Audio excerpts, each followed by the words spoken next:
Everybody, welcome to the Sim channel. Tonight I'm gonna try out the DD1 with RaceRoom Racing Experience as well as a set of Corsa.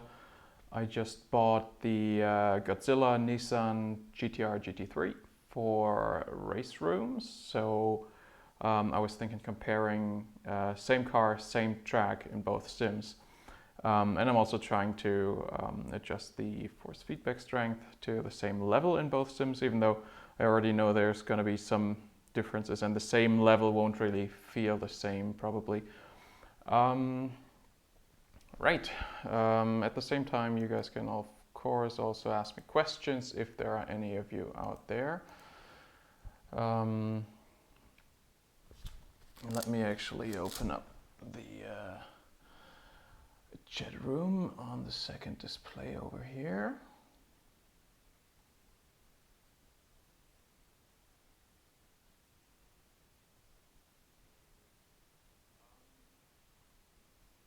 And turn the sound off. All right.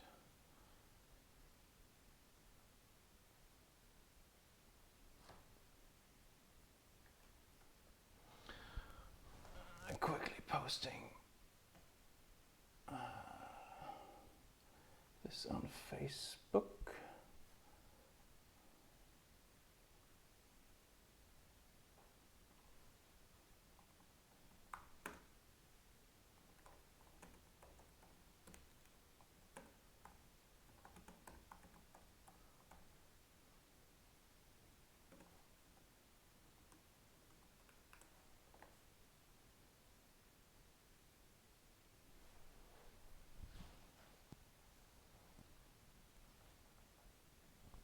All right.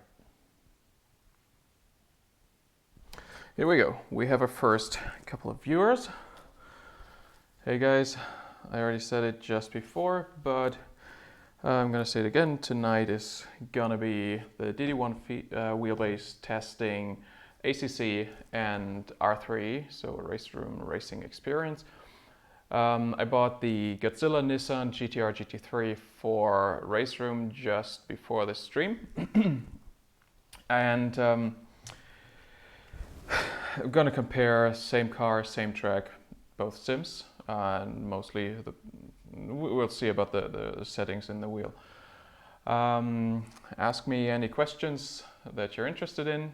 I still need to set up one thing first, and that would be the field of view for the Nissan in R3E. And if you have R3E and you've ever tried to set up the FOV in that game, you know it's a bit of a pain in the attic. Basically, you have to find some config files somewhere deep down in the game folder, and then you can't just put in an angle, but you have to put in, like, you have to convert it to radians and then get the sine of the radians of the angle and then put them in two different places, whatever. It's a bit complicated. Let me quickly go ahead and do that so I'll have the correct field of view for the Nissan in R3E. And let me see. Hello VR channel. Welcome.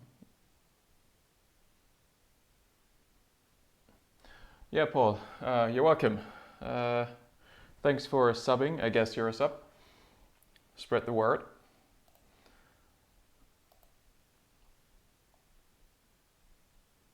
Okay.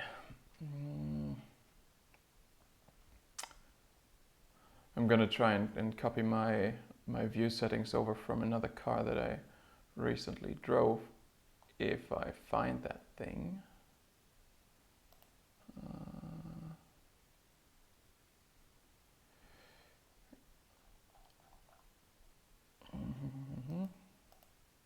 I think I got it.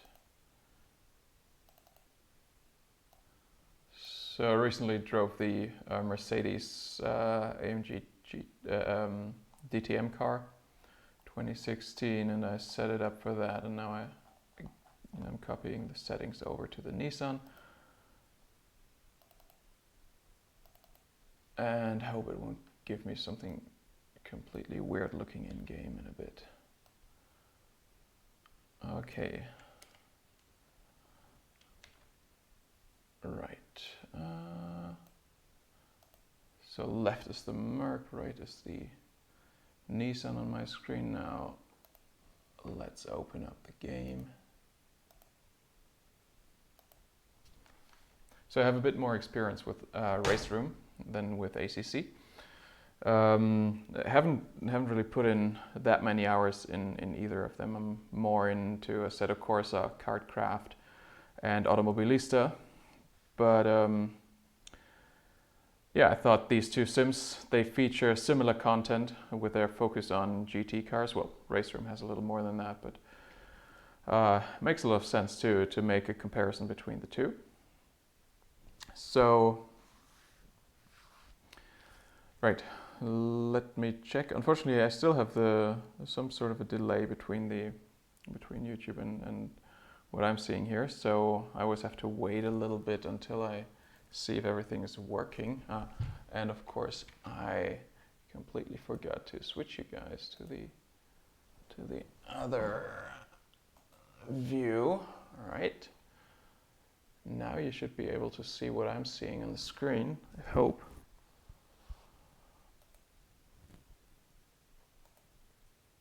And I'm going into practice mode. Getting the...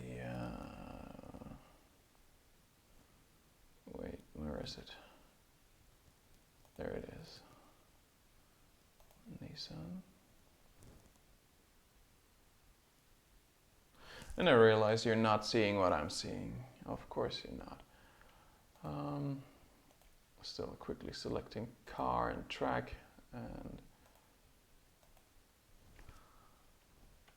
now I'm going back to OBS to try and... Oh, you are seeing what I'm seeing. Good. So nothing to adjust here. At some point you're gonna have to tell me about the audio levels. I have no audio on in the menu. But you have to tell me whether or not it's all right in game. Let's go easy with the AI, not too many. Noon. Damage off, yeah, because the AI is a bunch of idiots. Tire wear, fuel usage. All right. I think that should cover it. Going for my RaceRoom setting on the wheel. By the way, I'm in the last stream 2 days ago or 3, I found out that some games like it better when you put the gain in the wheel on 100% and turn it down in game. The one issue that can happen with that is what just happened to me 10 minutes ago. The game was still at 100%. And the wheel was at 100%, and the wheel just slipped out of my hands, and I bumped my thumb. Hurt a little for a minute, but it's not broken, I'm fine. But it's a risk when you put the wheel to 100%. Alright, and of course, something is missing.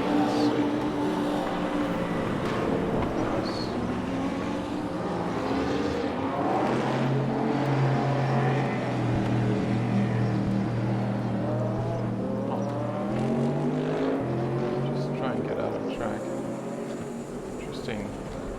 Interesting view.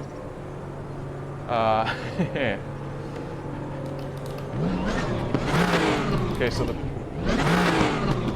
pedals are working, but that's it. Yeah, wouldn't be a good stream if it didn't start like this. Controller profiles. So I probably have to put it in V2.5 compatibility mode, I assume. Now that I did, can I just go back out of track? Yeah. Oh yeah.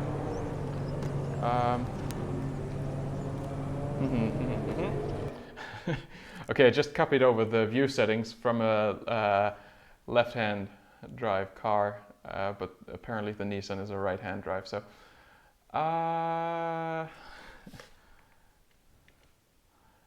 let me see if I can quickly undo the changes and just copy in the important bits. By the way, the wheelbase is blocking my view on some of the bottom of the screen, so I have to look around it. Go back. Okay. And just copy over the few important bits and not be lazy. If I'm not mistaken, you shouldn't be able to see what I'm seeing. Just out of security reasons, I decided not to show all of my view to everybody out there. And I'll go back into the game. Quit just for good measure and go back in.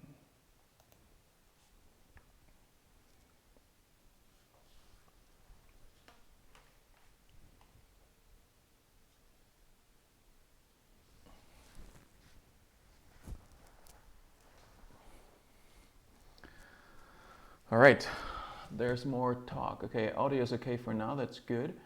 Looking forward to comparison. Yeah, that sounds interesting. I would be actually interested to hear how the Club Sport wheelbase is compared to the DD1, because I've never driven a Club Sport wheelbase. Kind of curious what I missed out on. T300 to the DD1 for PS4. That sounds reasonable. Okay. Game is still loud, you say? In that case.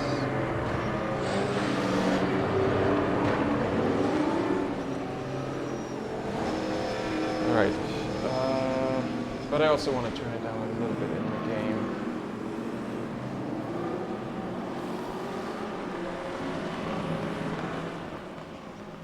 Let's do it like this.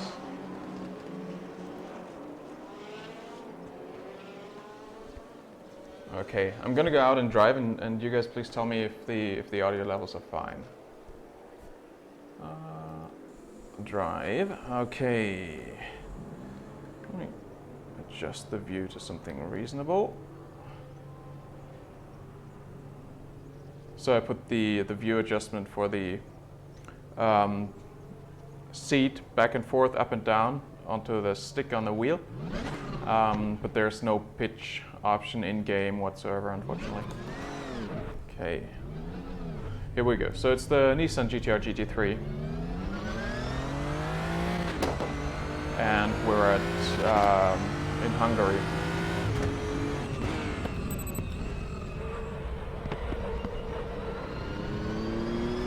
Force feedback should be 100% in the wheel, and I think around something like 30 in game right now.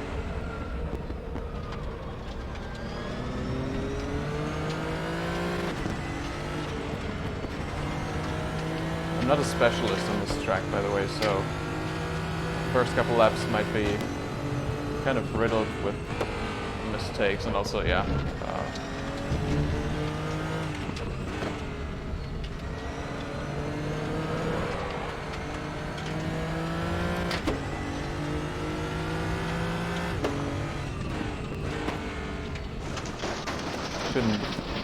Shouldn't read and drive this year.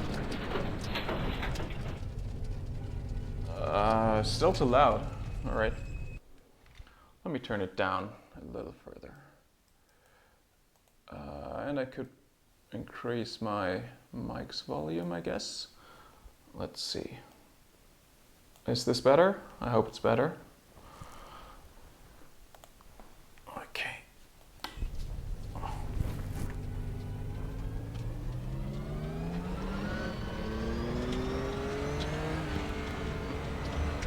And of course, at all times, feel free to ask me about the wheel, about the games, whatever you want to know.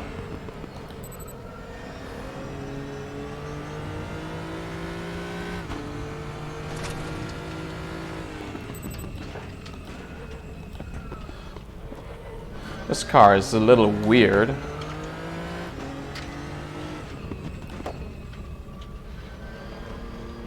Feels a bit lifeless to me right now.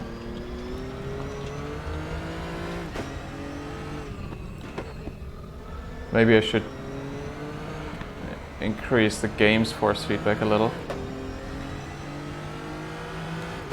One thing that I noticed earlier about the force feedback in RaceRoom is that the curbs are actually quite loud in terms of force feedback and gives you a lot of rattle. On my rig it kind of takes away the need for transducers because it's really shaking up the whole rig and kind of adds to the immersion. It's quite nice. I'm always hitting the downshift limiter because it seems to be set up very conservatively. I don't know.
Anybody know what a good time is for a GT3 car in Hungary?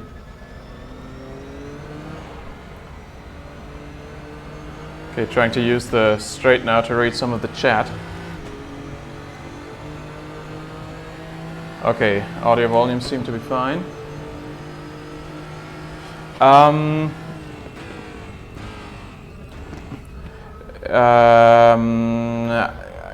not exactly sure how I set up the DD1. I have a printout of the suggested settings for RaceRoom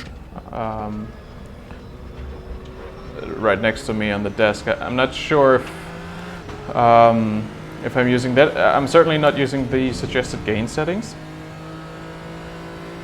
I'm not sure about the two filters because I think the two filters were basically I think all the settings were the same for all games except the two filters and the gain settings. Using different gain settings, and I would have to check the filters next time I'm on the straight. But this isn't a good track to to check anything while driving actually, because you only have that one straight where you can kind of look somewhere else for a bit.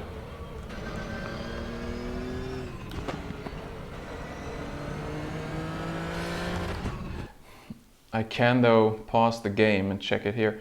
Also I want to increase the force feedback a little because it's feeling too weak, and also I want to call it up. I want to call up the Newton meter display.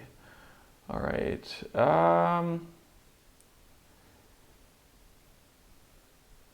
Let's see. Let me compare it with the suggested settings.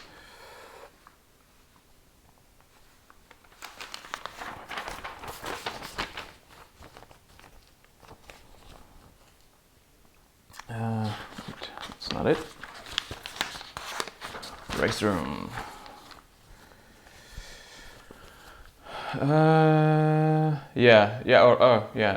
It has a lot of settings actually here in the menu. These are all according to the suggestion in the Fanatec forum. Now they suggest force feedback. Wait, where's that? Intensity. They suggest to put that to 100, apparently. Will do.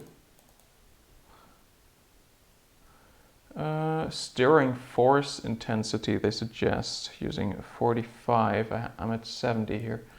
But yeah, let me go down a little because I went up from 50 to 100, so I doubled the other one.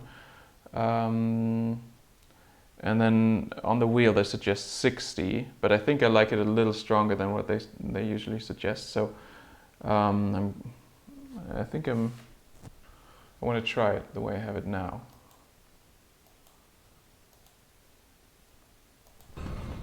Okay, let's see.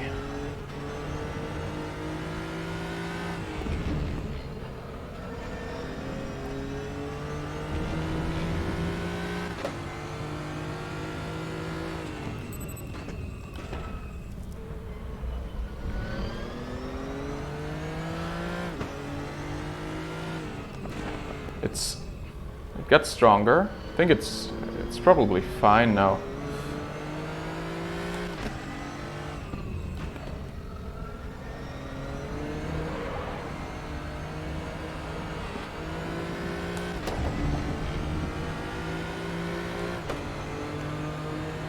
So my initial impressions here with this car and this track and the suggested Fanatec settings for the DD1, oh come on, let me downshift, are that the road feels pretty dead.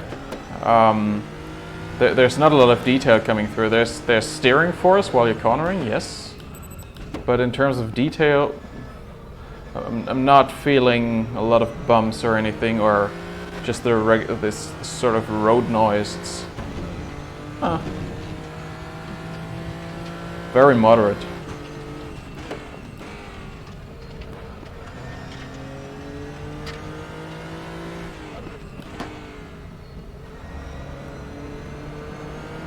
But then there's a couple of settings. Maybe I can just dial it in the menu. I'm actually not that familiar with the controls or with the setups for force feedback in the RaceRoom menu.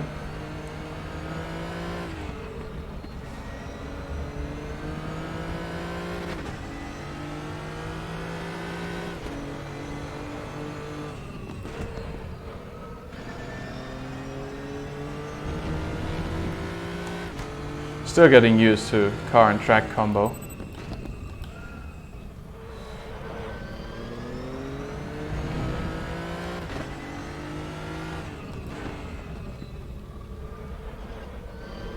But I figured it's actually good track to test force feedback because usually I'm making use of the curbs a lot here, and especially in R3 they are quite nice, as I mentioned earlier.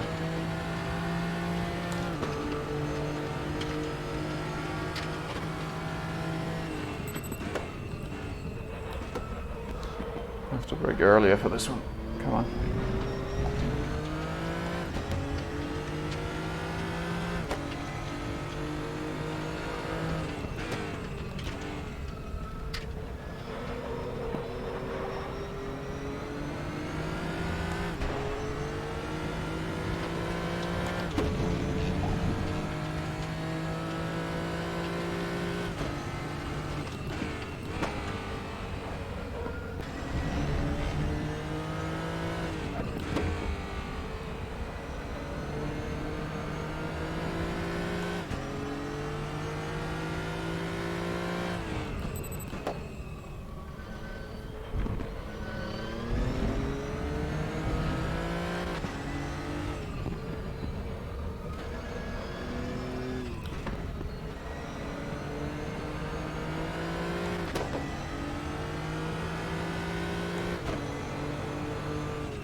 Okay, I think I just saw that I'm at least quicker than the AI at 100%.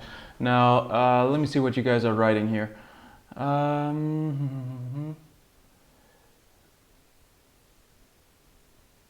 at the bottom of the steering wheel between the 3 buttons is probably LED. It's LED or not? What? Oh, I never noticed. It looks like a little LED. Yeah, but I don't think I've seen it flash up anytime.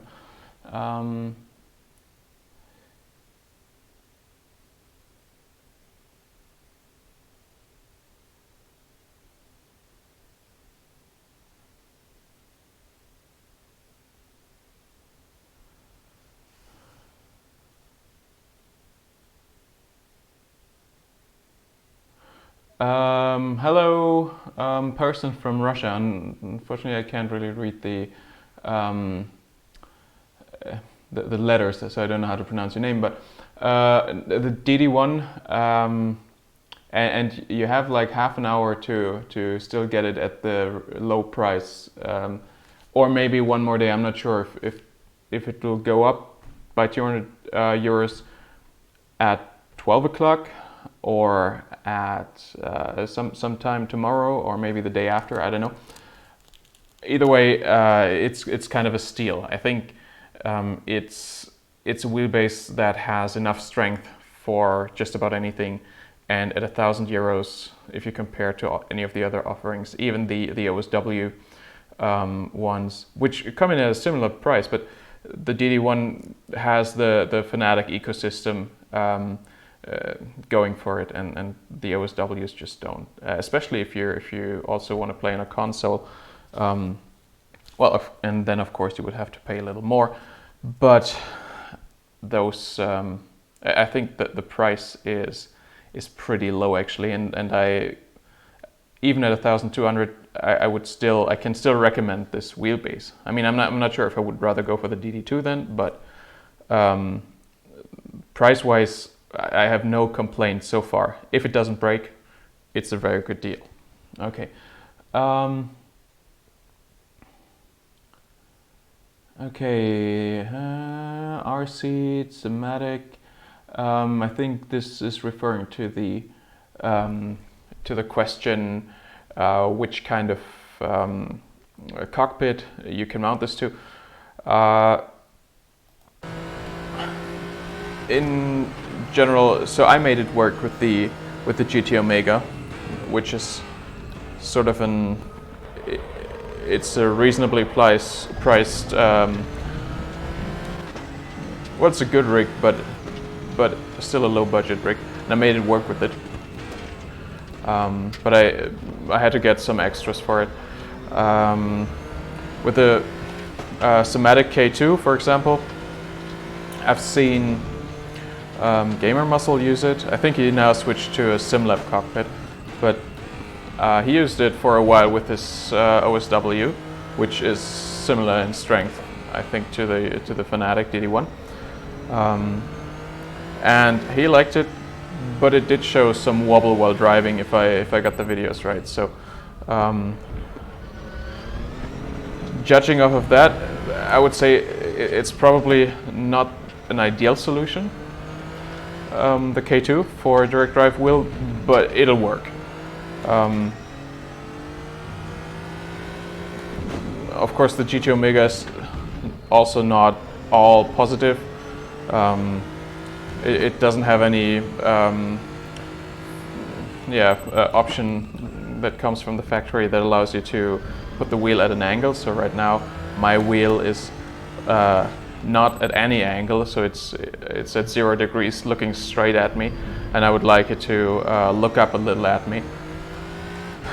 Gonna have to find a different solution. Actually, I was a bit surprised that Fanatec didn't include anything to solve that issue with the wheelbase, because as far as I know, they have this little metal triangular mount that for the Club Sport wheelbases that tilts them up a little, but nothing of the sort was included with the DD1 or DD2. So yeah, forgot to downshift. Great.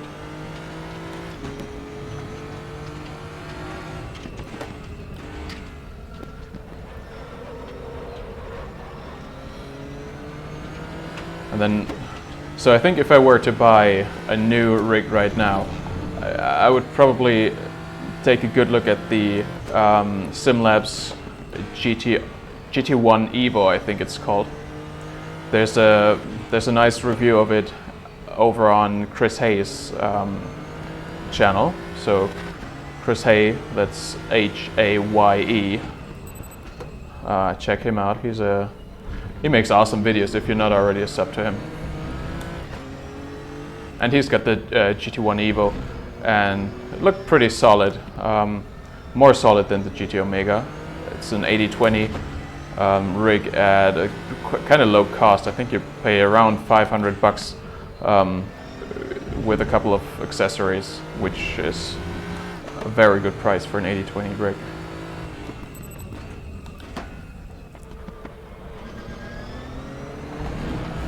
Ow.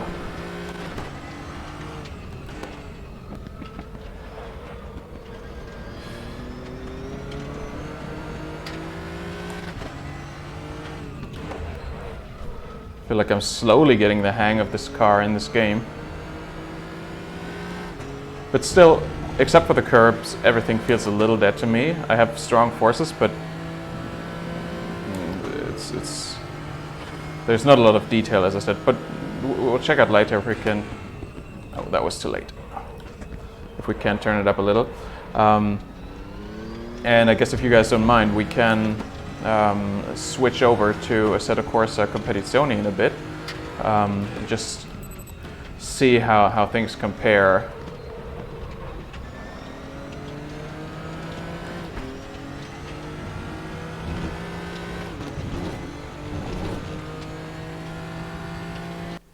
Let's do that right now.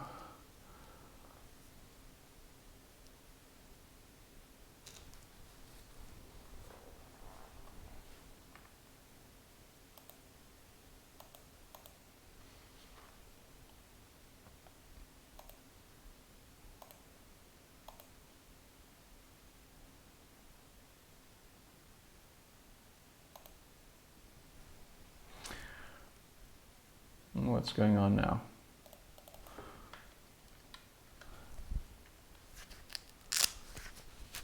Has now the...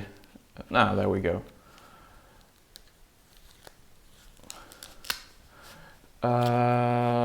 MacTam, they have the same motors, yes, but not the same electronics, I hear. Yeah, and the DD is 5 Newton meters less than the DD2. I agree that, especially with the 5-year warranty over a 3-year warranty, I think I would probably, at the new pricing of the DD1, I would probably go with the DD2. But when I bought the DD1, I just couldn't afford the DD2, so it was 500 euros more, and I didn't have those 500 euros, so I went with the DD1, and I don't regret it. I might regret it if it fails after between the age of 2 and 5, and I'm not covered under warranty. In that case, I would feel pretty bad. But yeah, right now I think for $1,000 for me, the DD1 was the deal that I could get. Okay, so going over to Assetto Corsa Competizione, or Competizione.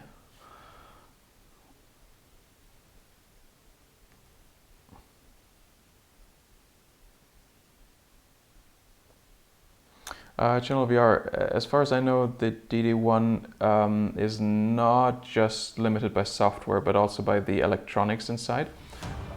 That being said, I have no idea really how things work there, but I think it's more than just a software lock. So I wouldn't have high hopes for any unlocking hack becoming available at some point.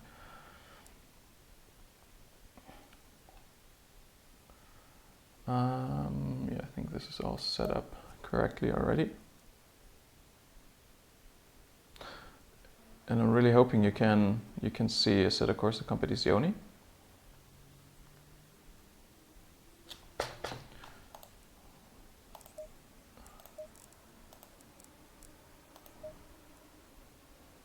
I'm not seeing it on my own version of the stream here.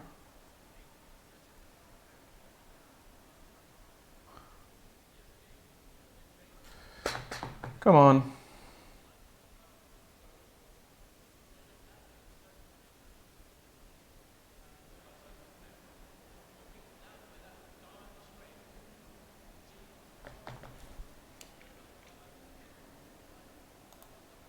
Hmm. Hmm. Hmm.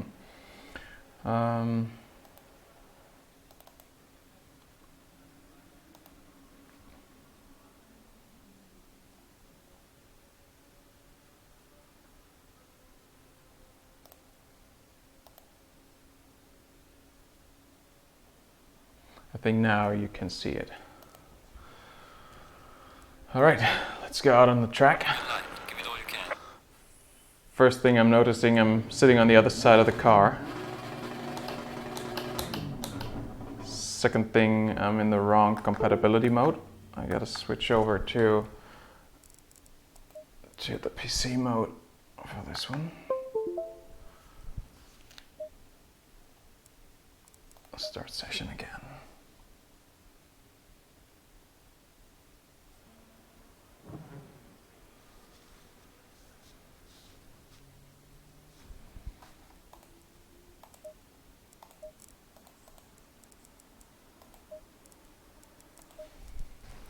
Green light. Go, go, go.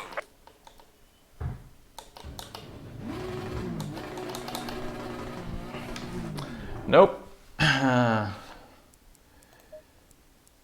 Yeah, I'm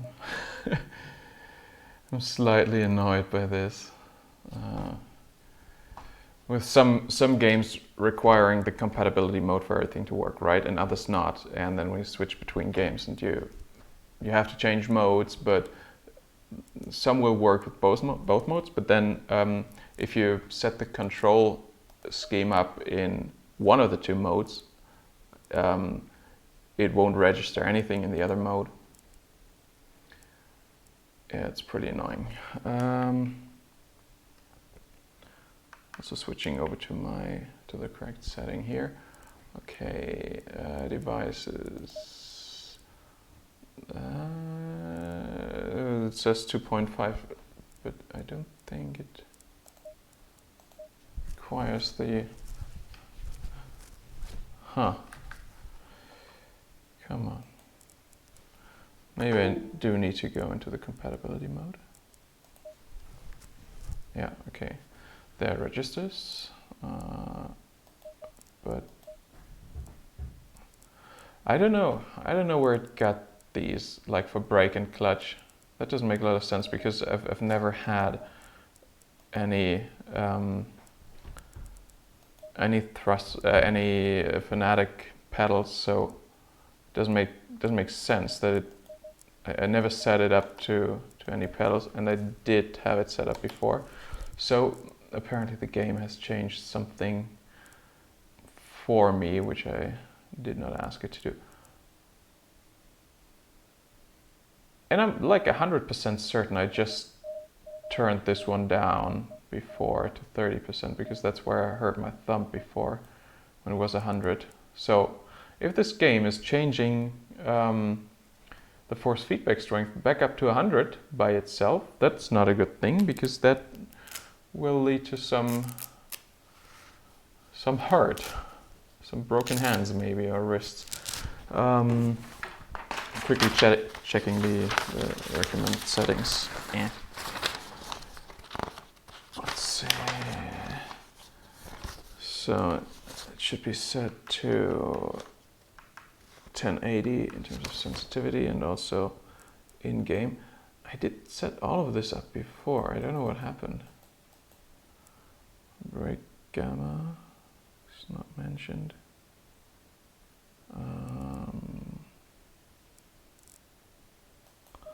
Right. Let's hope it works now.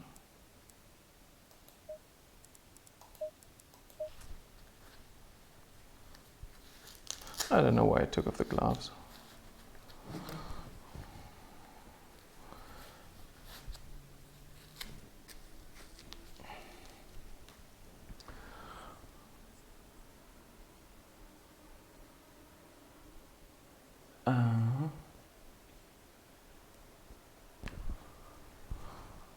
Channel VR, inside the wheelbase is more than just the motor. It's the motor and electronics. And if the electronics are different, I don't think you can just hack it to have more force.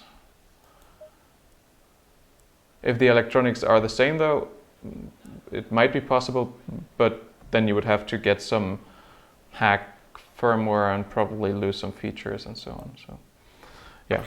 Also, to be honest, I mean, you never need the more force than the DD1 can offer. So, I don't really see the point of it, to be honest. Okay.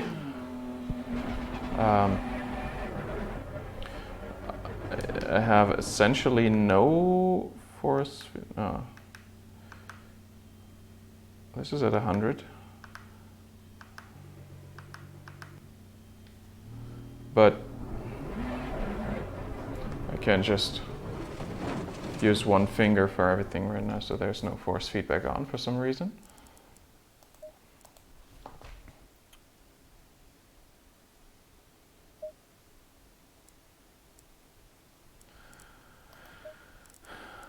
I just wish these kinds of things would just work.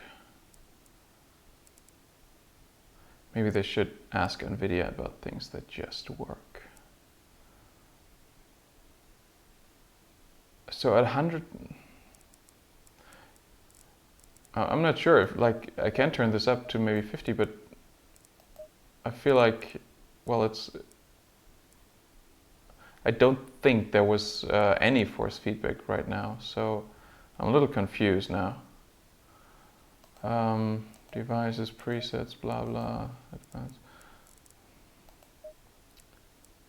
Let's just try again. I don't know.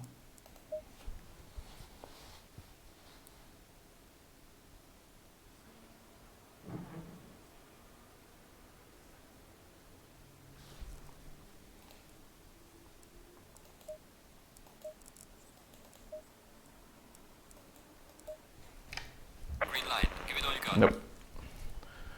No forces at all.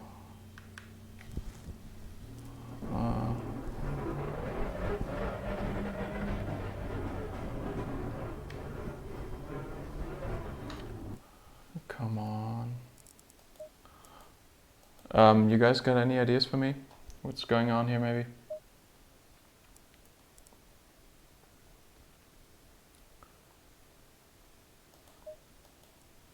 I'm not trying to just relaunch the game, no idea if that does anything, but my other idea would be to get out of the compatibility mode and get into the regular PC mode, because I think I had that working before.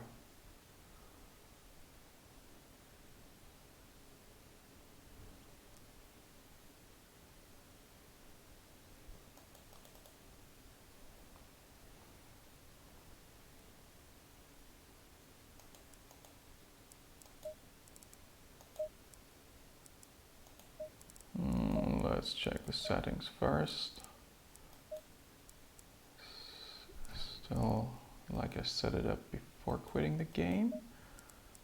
That's good.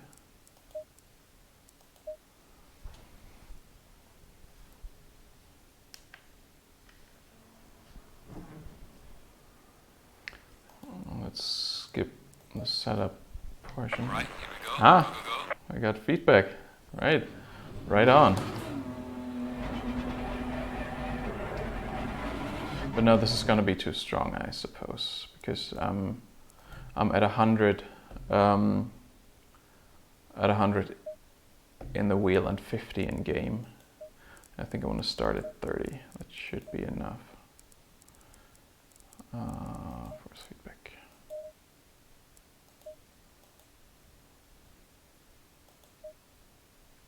And while we're at it, load save. Let's call it Formula V2 rim 2.5 compatibility mode, which is what I'm in. Okay.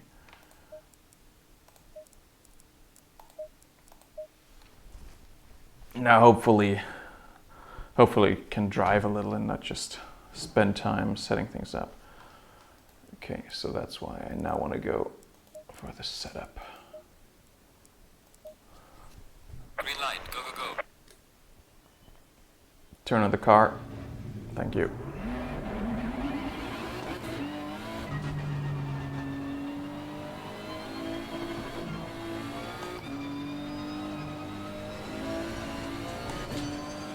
So it's completely different.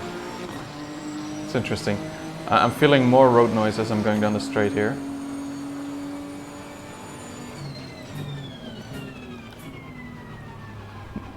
I can't downshift the car without running into the downshift protection. This car actually, this curb on the left side was kind of very noticeable.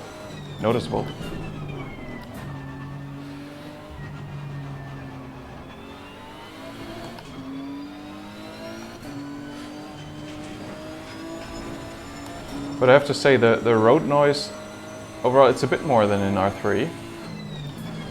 But it's not that much more.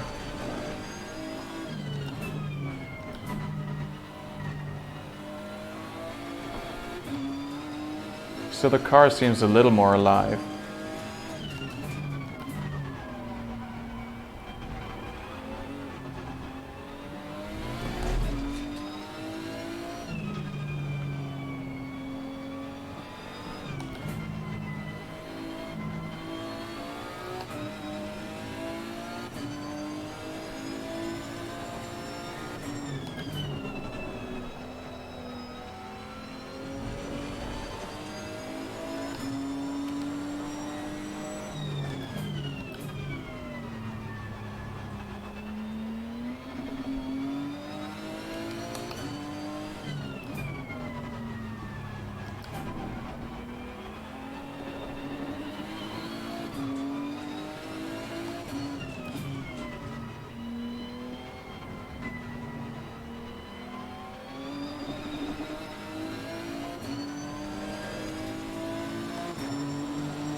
Oh, and apparently also the game forgot all my other button mappings.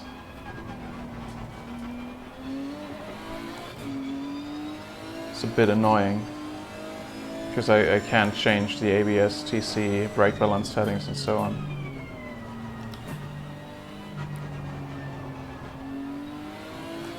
So, whoa.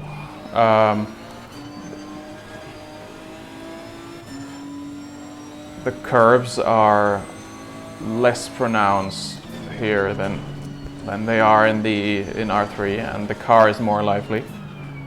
There's a little more road noise, I feel, but actually not that much. So it could also be a thing that just this track is just pretty smooth. I don't know.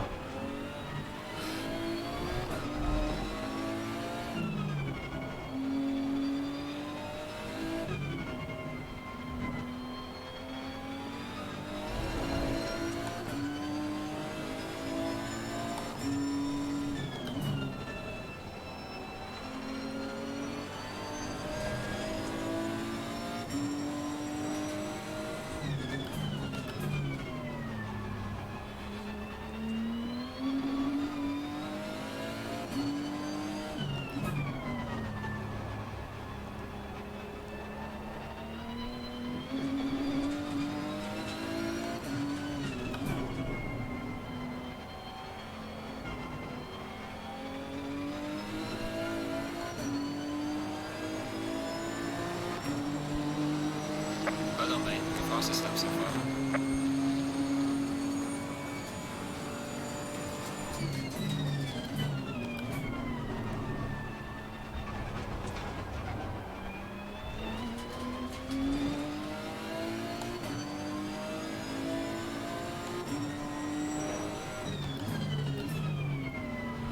In terms of sound, by the way, what do you guys think? My initial impression here, and I'm driving at low volume so I can still hear myself speak, but my impression is that actually ACC has a bit of an edge over R3E here.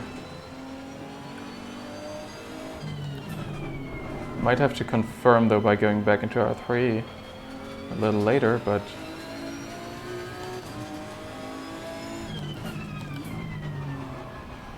I mean, the sound here in ACC is just very nice.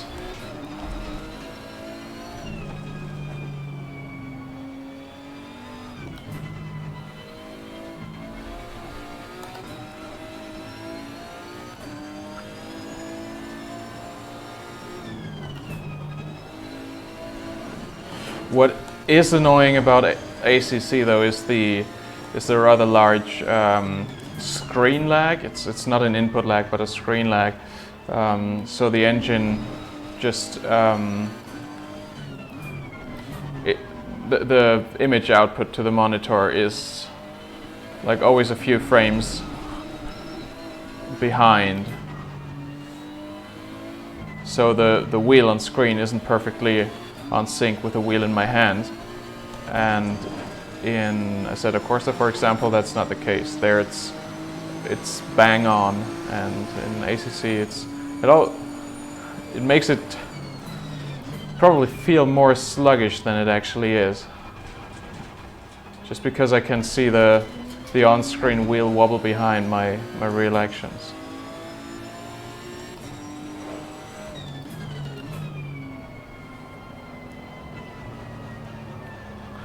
I'm actually wondering if there's some clipping going on sometimes here. I mean, it's not clipping by on the side of the wheel, but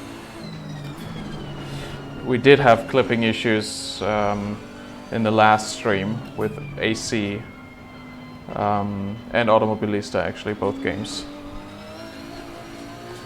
had clipping issues that we were partly able to get around with by setting the wheel to 100% force and turning it down in game, which isn't great from a usability standpoint, because great thing about having the control over that on the wheel is that you can change it up while you're driving the car.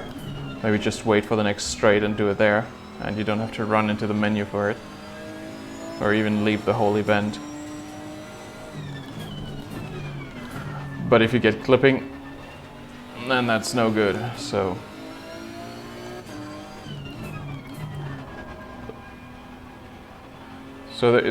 like in this corner, it wasn't completely clipped because I could feel just a very tiny amount of road noise on top of the sort of G-force or you know, general turning forces there, but really tiny though, so it's still pretty dead.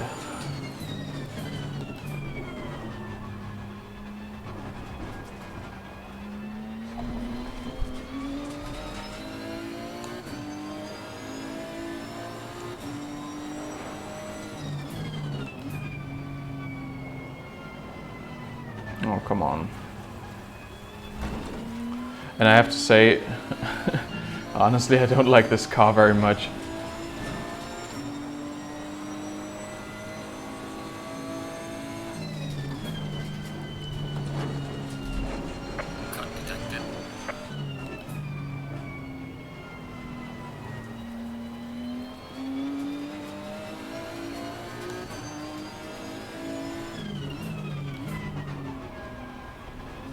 Unfortunately, there aren't a lot of cars that are shared between both sims. So I think it's just, at least at this point, I mean, once ACC goes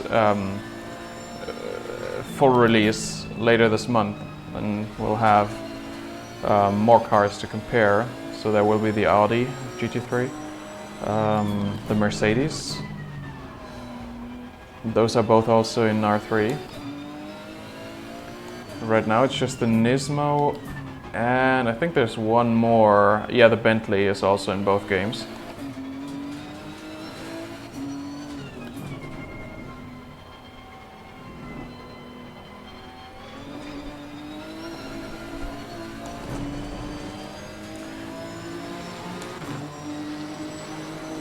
So first impressions, comparison between the two games. The car is more lively in ACC. The force feedback is a little dead in both games, but that may really be the track or the car. as I said, I'm not liking the car very much. Sound, I would have to say, surprisingly, I would say ACC has a little bit of an edge here. R3 is still good, but this sounds proper immersive. Visually, of course, ACC has a clear edge over R3.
Okay, let's try and go for one more quick lap here.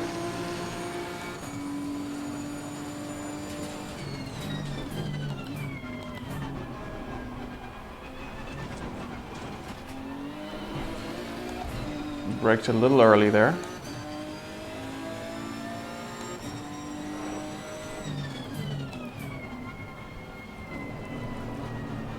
Turn.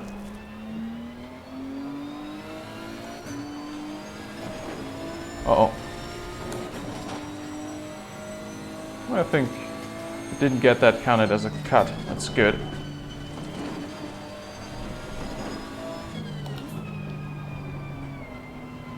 Turn. Not that much.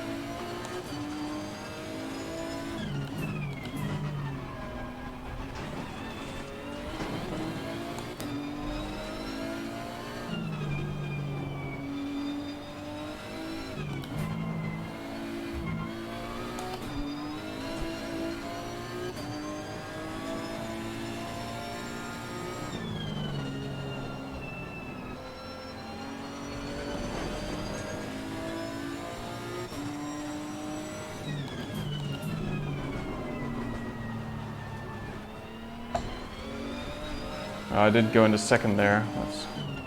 That was stupid.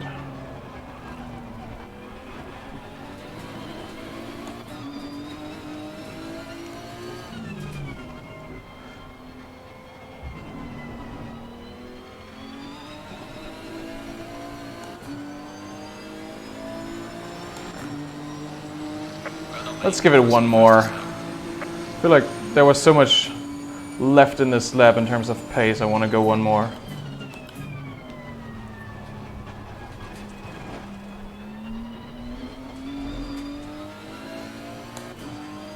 And it may be the car, but I'm still sort of feeling a little bit of disconnect between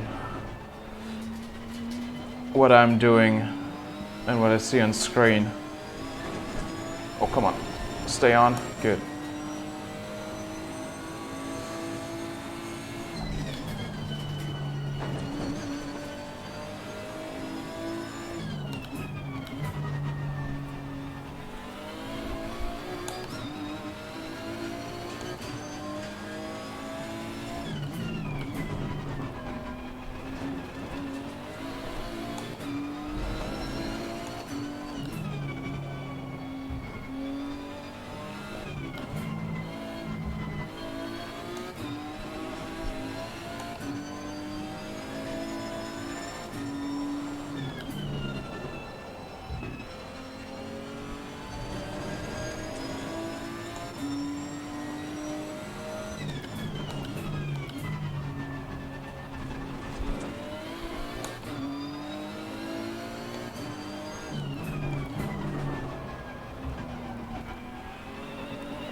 And the traction control is turned up way too high, but unfortunately the button mapping is gone, which would allow me to reduce it. So I'm losing so much time just due to the traction control being set up to high.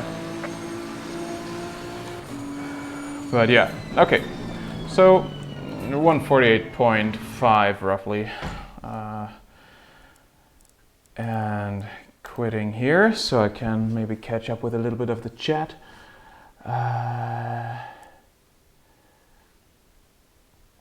Okay.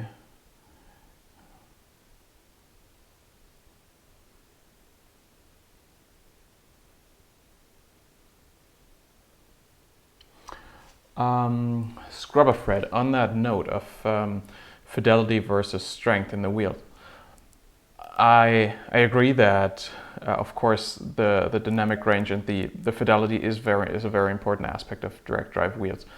But I would say that the sheer strength of it can make a difference. I would compare it a little bit to what you feel in a if you have like a load cell brake versus a potentiometer brake, and maybe not so much the way of measuring it, but if you have like those rubber dampers that have like a continuously stiffening feel to it instead of the linear spring that you have in cheaper pedals, it lets you get into muscle memory a little bit. Also with the increased force that you need to put on the pedal. So it's sort of similar to me, it feels sort of similar to me with the wheel. So with the T500 that I've had before, and that's the only real comparison that I can make because that's the only real wheel that I have a lot of experience with. I did once try the Bodnar 60 Newton meter wheel, I think, at Huizingenveld in the Netherlands a year and a half ago, but that was only like 30 to 60 minutes, I don't remember, something like that. And other than that, I really only have these two wheels to compare. And with the T500, it was always like, okay, I'm aiming for some steering angle for a certain corner that I learned was the right angle in order not to force the car into heavy understeering and still get the good small radius out of the car. With a direct drive wheel, my impression is that I can feel from the increased force and the muscle power that I have to put in turning the car like that. I can feel more closely or more realistically how much I can actually turn the wheel to get to the edge of grip, if you will. So yeah, I would say that has something to do with strength. And I have this, for me, the best setting in the wheels, and it's nice that that this one actually comes with a display. And when I have the maximum torque in during cornering lie around 10 to 12 Newton meters, and that's the perfect setting for me personally. So and that is way above what even a V2.5 can give you, right? So that maxes out at 8. So as a minimum, I would say for myself, I would like a direct drive base, or the minimum would be like 10 to 12 Newton meters as the regular force in corners, which means that the wheelbase should be able to pull 14, 15 maybe, to also avoid clipping if it ever occurs. And that is with this very small 27 centimeter diameter wheel. As you go up in size of the wheels, you want more torque from the wheelbase, because the torque is measured at the shaft, and it's not the force that you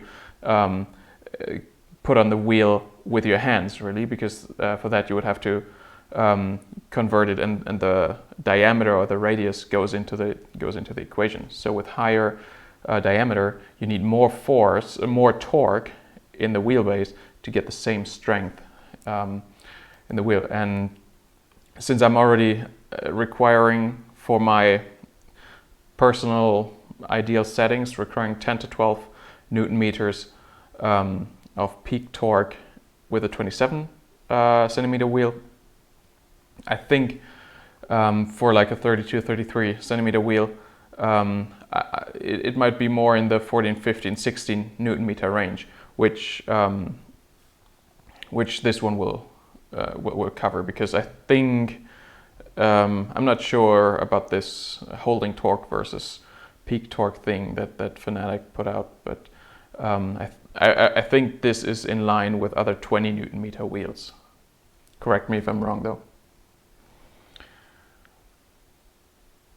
Right, now with all that talking, I forgot what I actually wanted to do here, and that would be to at least, I didn't set these up, what the hell. Anyway, next time I go out, I would like to be able to control traction control and ABS at the very least. Decrease engine map.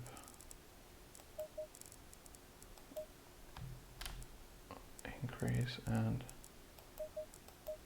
brake bias on the other turnstile here. Okay. Let me save that again. Okay. Now leaving the game and going for RaceRoom again.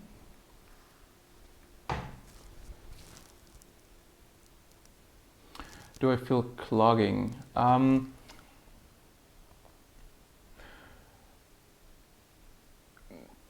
So when the wheelbase is turned off, you can feel like little notches in the while you turn it. In game though, I would have to say I don't think I can feel any of that, and so the road noises and if you go on a curb, that of course comes in sort of as sharp spikes, right? But I don't think there's really any reduction in smoothness. I think this is perfectly smooth, and if there was a wheel that is 100% smooth, well this is certainly not 100%, but I don't think the difference between 100% smooth wheel that is as smooth as anything can be and this, the difference wouldn't really matter, I think. So it's smooth enough for anything. Wait, no. I want to go single player practice. Same combo as before. So let's try and beat the time that I set in ACC at 1:48.477, I think it was.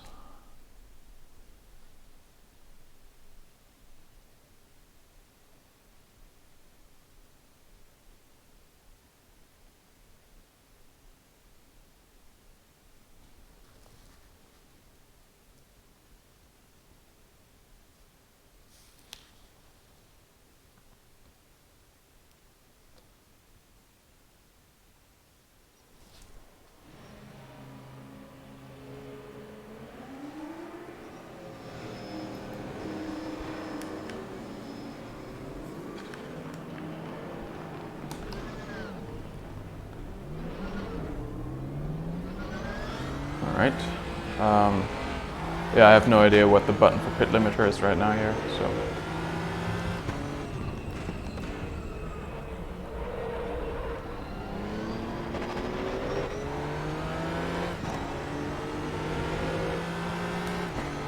I drove a Mustang from that generation not too long ago, not the GT3 version, just a European V6.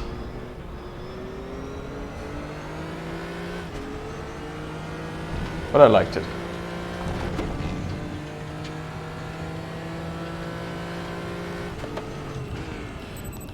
Now, immediate impression, I feel more connected to the road than in ACC. Also, there's no lag between my wheel and the wheel on screen. But it's not just that. It's also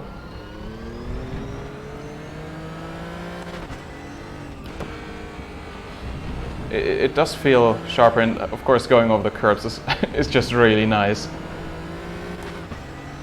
I wonder if anything's set up wrong in my ACC, because I never had this issue that I felt disconnected from the car like that.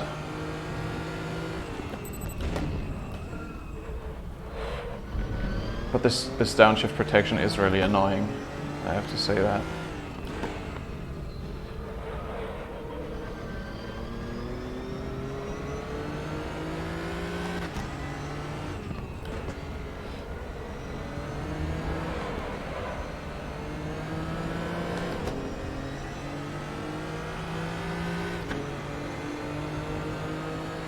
Oh, shit. Huh, sorry guys, you don't have game view. I am so sorry. Now why is that? Probably...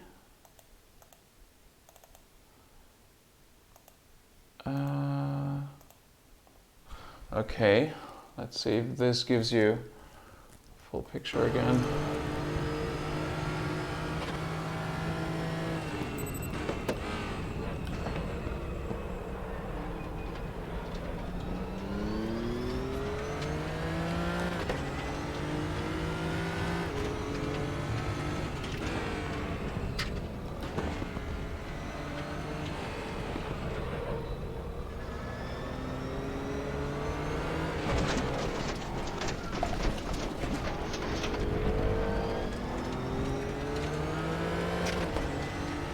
There we go.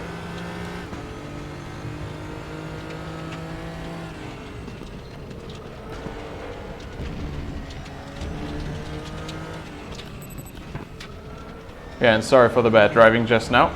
I was looking at my own stream instead of the road. So let's try and catch up with the Mustang again, so that you can see what car I was talking about.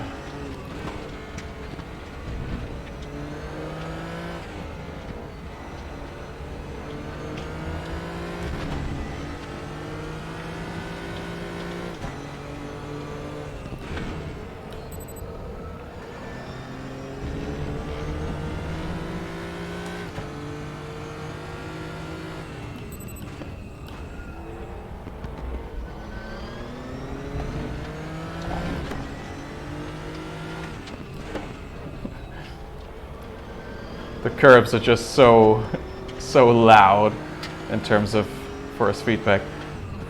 It's pretty cool. Shaking up the whole rig.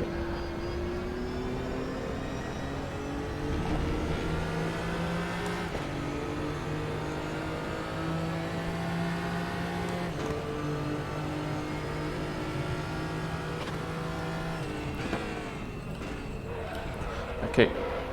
This car's brakes in ACC are better, that's for sure.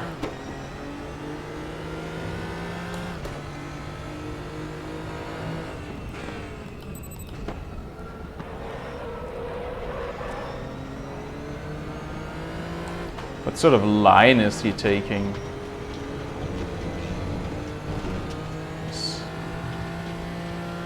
Is he not trying anymore? Or is it just the AI line weird here?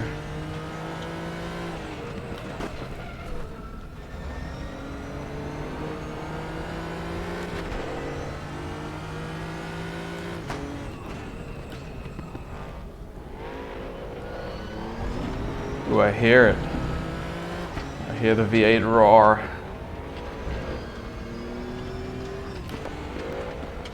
That's nice.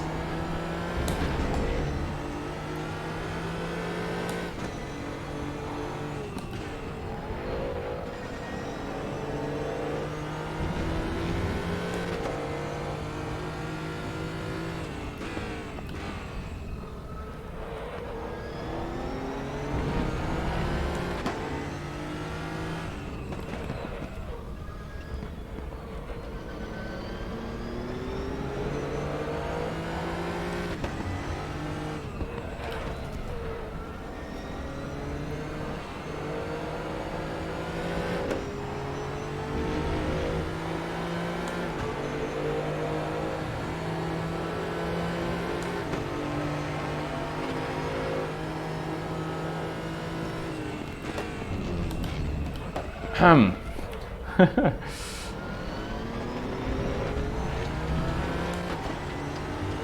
let's fight this guy a little.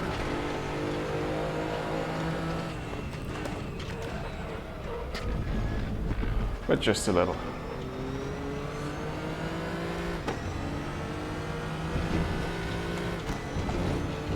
But yeah, so right now the force feedback, even though I don't have a lot of road noise in the wheel, it's still, everything feels way sharper and I'm feeling more connected to the road than in ACC.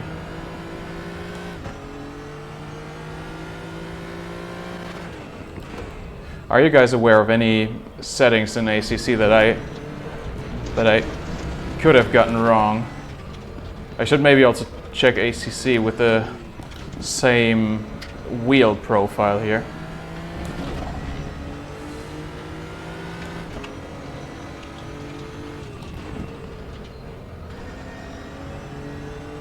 This is starting to get fun.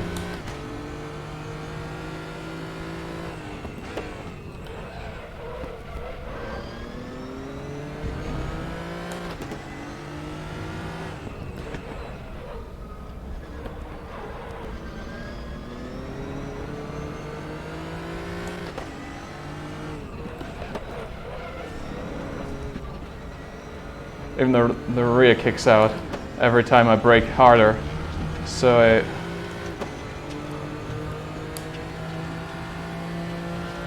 I don't know if I have brake bias mapped to anything. I don't think I do though. Still don't get turn one right. Sorry.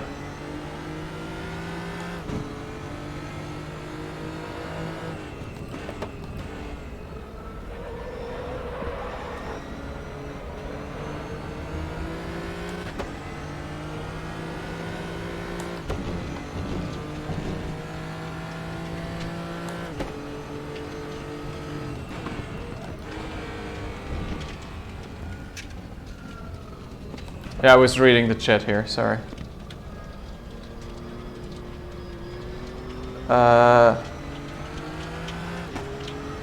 The FEI setting, the force intensity setting, it basically acts like a filter setting, so it will take out the sharp spikes, and it'll I would say it's rather what you turn down if you want to feel less connected to the road. Now, since this lap is bad anyway, let me quickly check my FEI setting here. Set to 100, and now let me just be completely irresponsible with where I'm going with my car.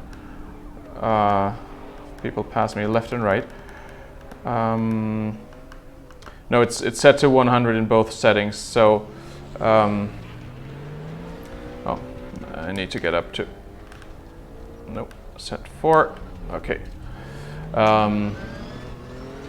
No, the FEI setting at least is not the difference, and I don't think turning FEI down will help me feel more connected to the road. I can try it, because I don't want to tell you no and then find out in a couple of weeks that you were actually right. So once I'm back into ACC, I will try to turn the FEI setting down. But I don't think it's going to work.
Okay, just half a second off the ACC pace here. And I'm still screwing up turn 1, but this was weird. I was in sort of a slide and I didn't have to do any counter steering, but okay.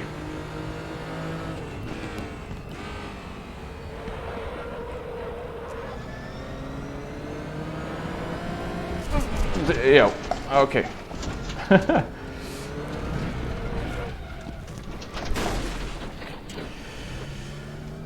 Embarrassing myself in front of the world. But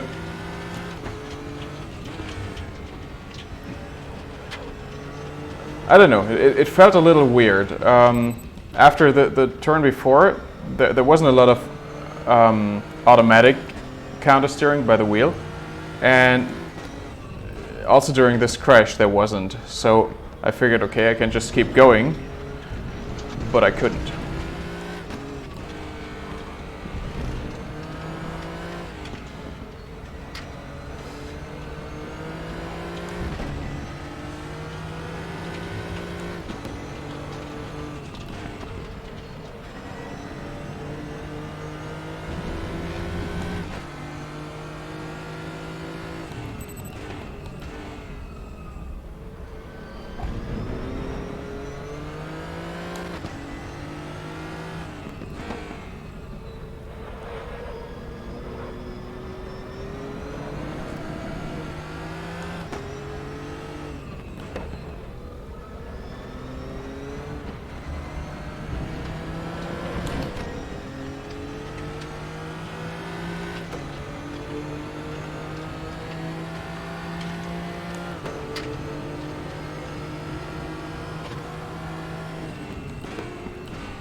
And that's also not very nice of him to do that on his out lap.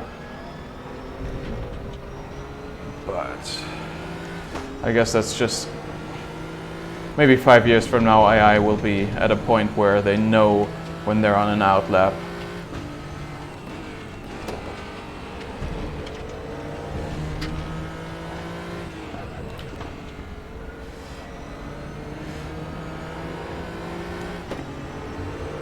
And we get the Mustang ahead of us again. It sounds so nice just to be behind that car in the corners.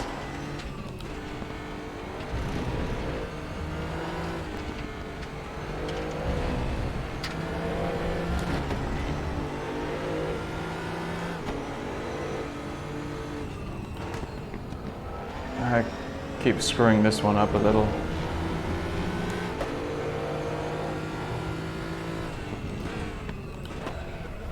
Dude, what's with your breakpoints?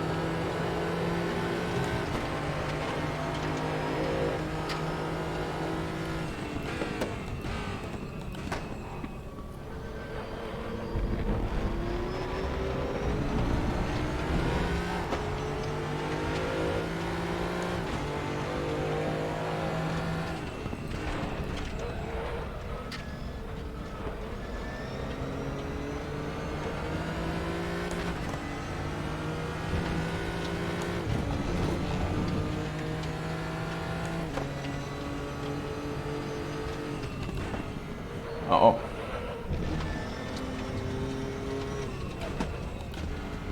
Does that invalidate my lap in this game? I don't know.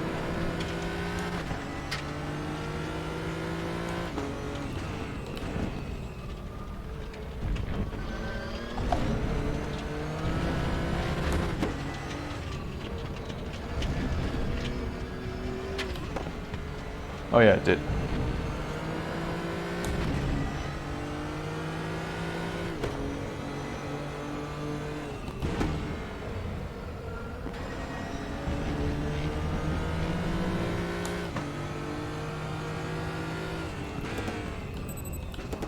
Chat got a little silent by now.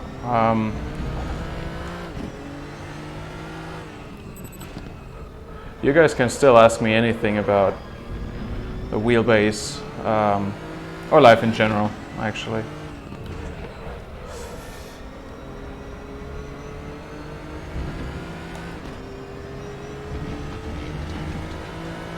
Okay, let's go for one more hot lap here as some sweat is spilling up on my forehead.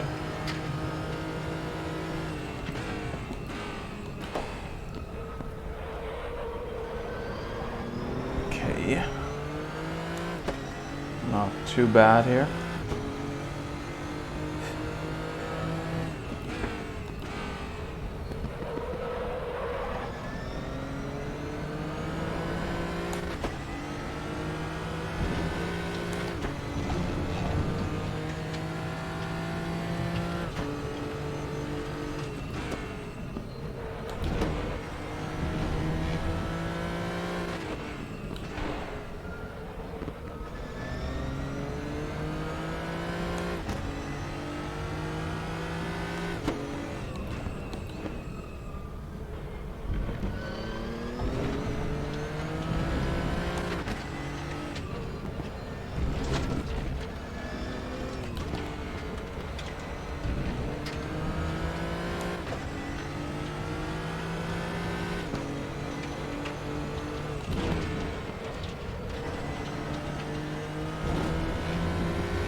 Oh, Jesus.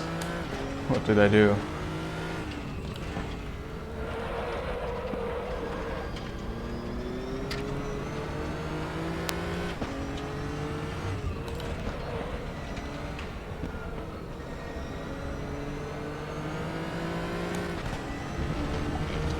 Okay, now. Yeah, but the lap times are pretty close between the two games, so I'm now like 2/10 behind my ACC fastest lap, so maybe one more. Nah, maybe not, maybe not. Okay, close enough. Let's see.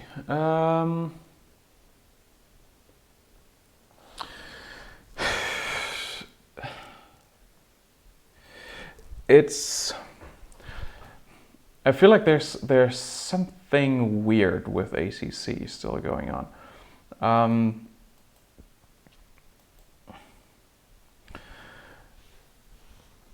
On the first day that I had the wheel, I checked AC and ACC, and I felt like the difference that was pretty large to me before was it kind of shrunk down. So before that, on the T500, I thought that the force feedback in ACC was just richer and telling me a little more, and ACC felt like a little last gen to me. That difference kind of shrunk down in my first impressions on day one, because AC on the direct drive wheelbase is actually pretty amazing. And now I feel like in the direct comparison between the two, let me quickly go through the options again. So the force feedback settings, I mean, there's dynamic damping at 100%. Maybe, and I have that set to 100 because that's how it's supposed to be according to that's the recommended settings by Fanatec. So I'm not turning it down to 0 because that sounds like a setting that could cause the disconnect between myself and the car and road. So let's see. Going with the aggressive setup again.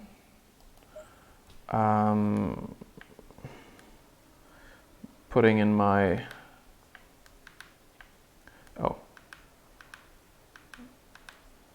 I'm using it wrong. Okay, I'm putting in my ACC setup here. So just to check what the difference is between them. The natural damper is on 15 and natural friction is on 5 in ACC, and in R3E we have the natural damper on 30 and the natural friction on 15. Is that as it's supposed to be, or is that still left over from Automobilista?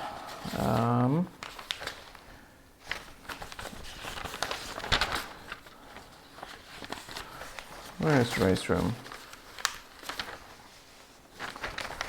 Right there it is. Well, the recommended setting is 25 and 5 for RaceRoom. So I have the damping a little higher, but not so much that you would notice necessarily. And in ACC, I think I'm pretty much going with the recommended settings right now. So that's 10 and 5 is recommended. I have it on 15 and 5. So okay, let's go down to 10 here.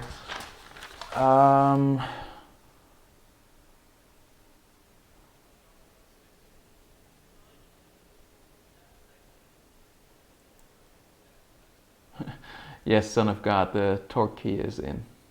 It's not about the force, it's about the feeling of connectedness with the car.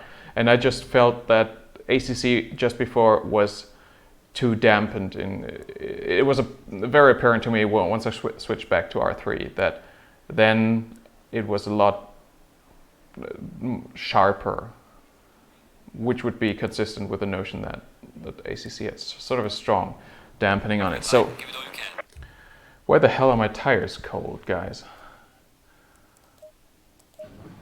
Let's do over. Is that still that bug that they had where when you went to the setup screen and then into the car that you started with cold tires? Whatever. Now they're warm.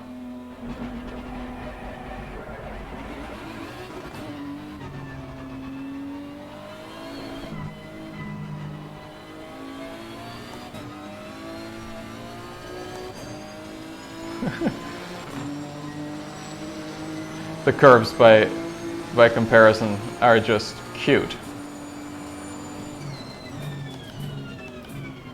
And I'm braking too early, of course, because I'm now used to the R3E brake points.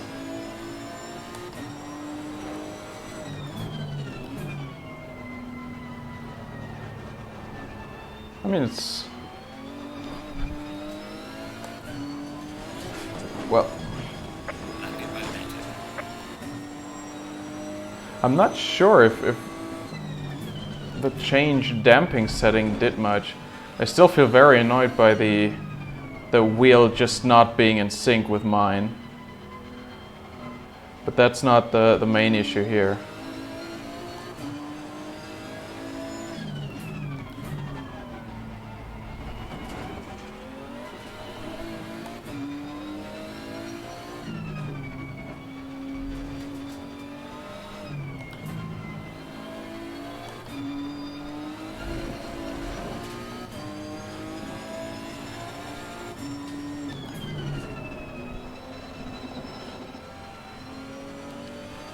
Now, set that to 1. ABS down. Okay. It feels a little like a boat in comparison. Just the feedback is not very sharp. The exit curb of turn 1, actually, that and this one here, that gives me some sharper feedback, but in just turning the car and with the forces aligning the wheel when I go into a bit of a slide, it feels very soft by comparison.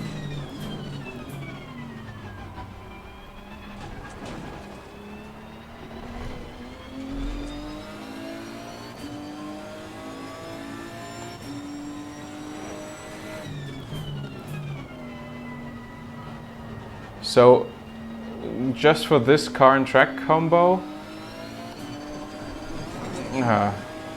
I would say, yeah, I would say R3E feels better, unless I'm missing something in the settings. I mean, I can also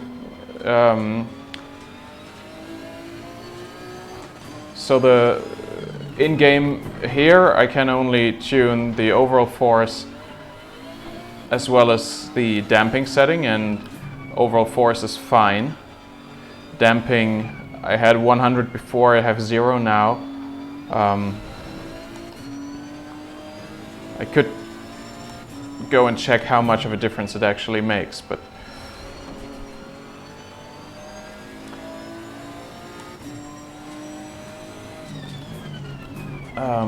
since it's sluggish both on 100 and on 0, and sort of soft, I don't think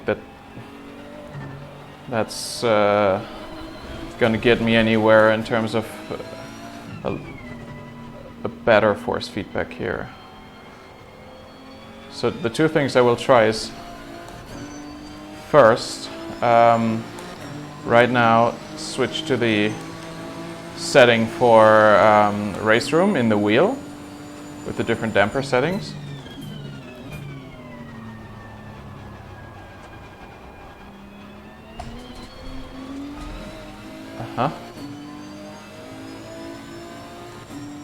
The second would be to turn the FEI setting down. Turn.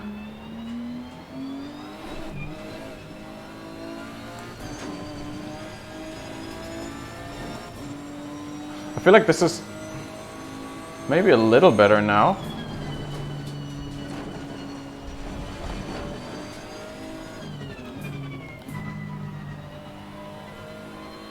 But the basic character is still boat-like here in ACC.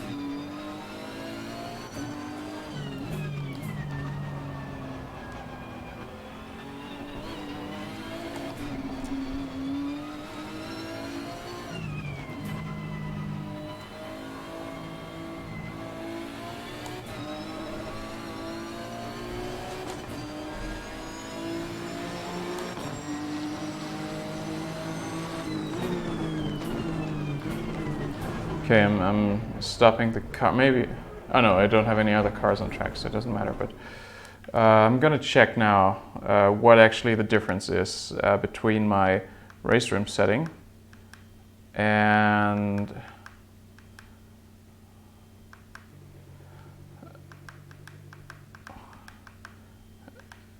my Assetto Corsa setting, ACC setting, I mean. So I think it's really just the damper and the wheel rotation, which is set to auto in RaceRoom and set to 1080 in ACC. I think everything else, all other settings are at 100 except for the two damper, and the dampers are actually lower in ACC than they are in RaceRoom. So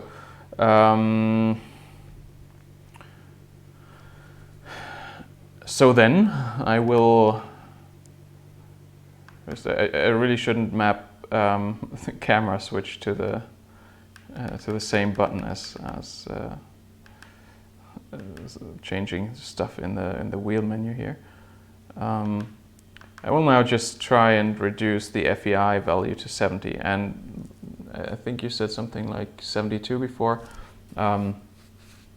It only goes in steps of 10, so I can go 70 on this one. Right, let's get back into cockpit view and actually return to the garage or restart this one to get warm tires again. Those aren't warm tires. All right, it was this return to garage gives you cold tires, and then if you go into the setup screen first, I think then the tires are warm. Thought I read that they fixed this bug, but apparently they didn't. So what I'm expecting now is that the wheel will feel even more soft and sluggish. And yeah, that's what it does. I'm gonna give it a couple more corners, but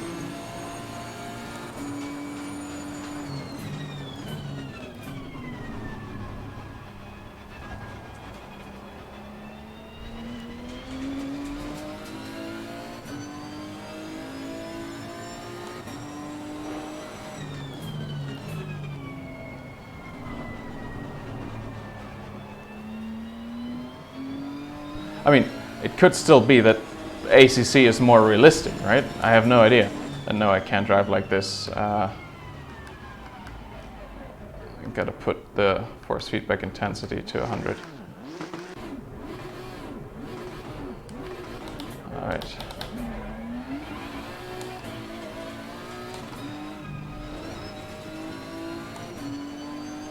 So I cannot comment on which of the two games is more realistic. And I assume that in terms of physics, ACC will be more realistic. But in terms of force feedback, I just get a better feel for the car, a more direct feel in RaceRoom.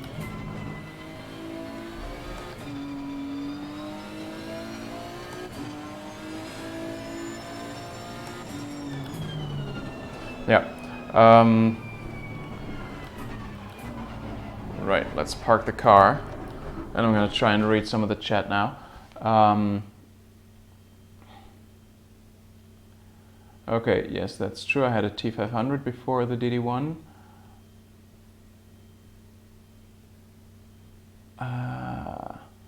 Ferrari around Zolder. Now, I'm not a big fan of Zolder, to be honest.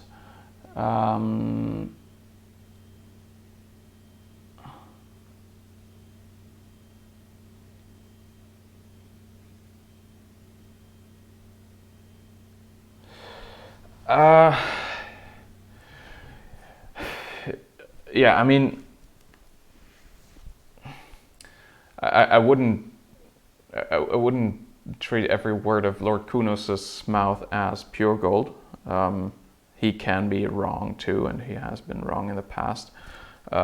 Same probably with everyone. I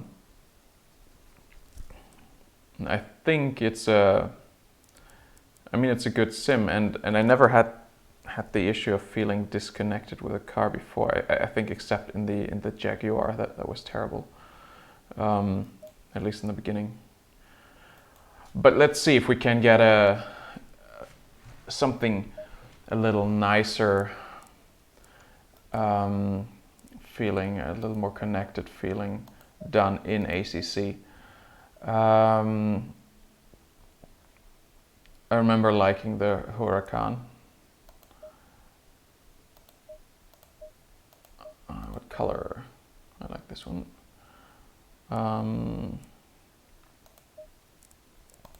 So what do we have in terms of tracks? Solder, Monza, Poricard, Misano, Nürburgring. I would love Brands Hatch, but it's not yet available. How about Misano then? See how we do here. Also, if you want,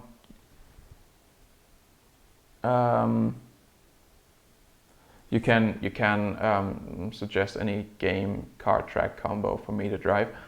F1 game I only have like 2013 version or something like that. So since I was never really satisfied with, well, driving the F1 games, let me check which one I have. I have 2013 and 2016, but I don't have that installed right now, and I'm not really good in those games. I've never really liked them that much. Sorry to disappoint. And I mean they're like they're not full-blown sims, right? So it's not like, I mean, Codemasters has this. They're trying to appeal to a very wide audience, and anyone who has like, or who's invested in sim racing on the level roughly that I am invested in it, I think is typically more prone to go to the more hardcore sims, which does not is not supposed to mean that it's a bad game or anything. I'm sure you can have a lot of fun in it. And personally, I started my sim racing career in Gran Turismo 2, I guess, 2 and 3 back in the days. And those were a far cry from today's sims in terms of realism, right? So probably done more hours in GT3 than in any other racing game.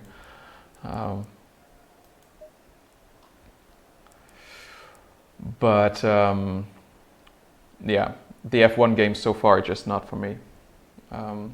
Sorry about that.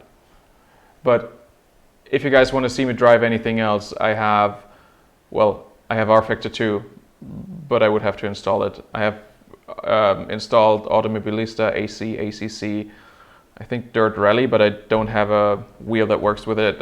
Basically, I got this one, and this is not a rally wheel. And I have another very large diameter wheel that is also not really good for rallying. Anyway, so it leaves us with Automobilista, RaceRoom, AC, ACC, and I think that's choose any of those. Alright, here we go. Go, go, go. Yes, turn the car on, please. Thank you.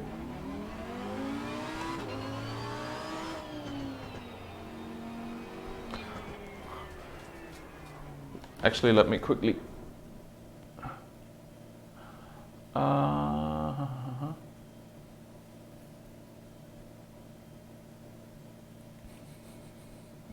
Sorry, don't have lift for speed.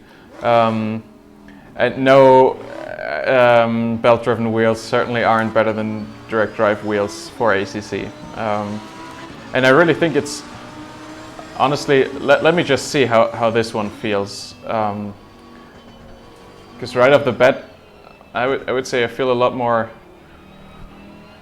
connected after a few corners in this car than I did in the Nissan. It may just be a car thing, not a general ACC thing. Turn.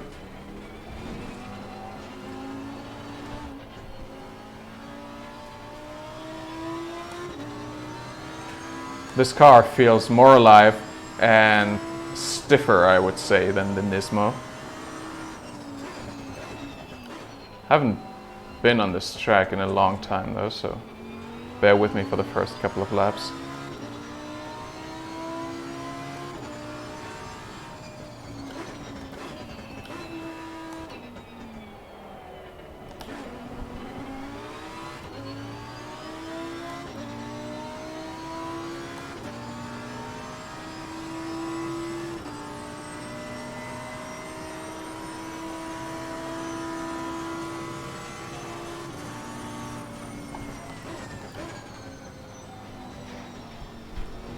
Your lap time is invalidated. Please try to stay on the track. Yeah, I know, I suck.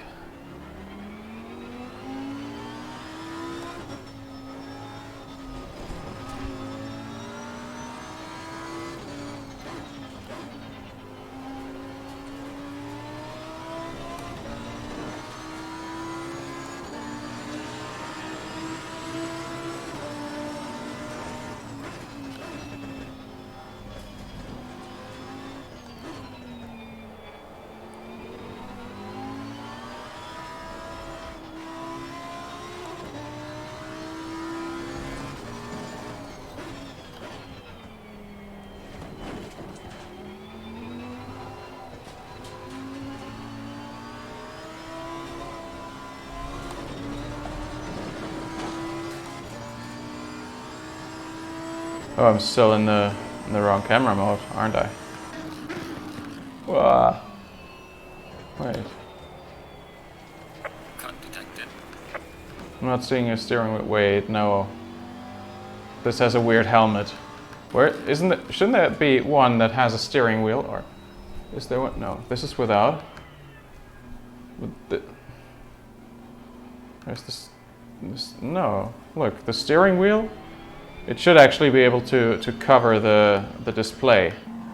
And in the regular cockpit view, which I'm pretty sure is this one, doesn't. Oh, maybe. Oh, is the view setting? Is it per car? Ha! There we go. No, let's go both.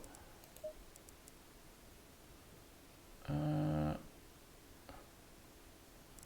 actually, let's hit a little lower. Yeah, like this is good.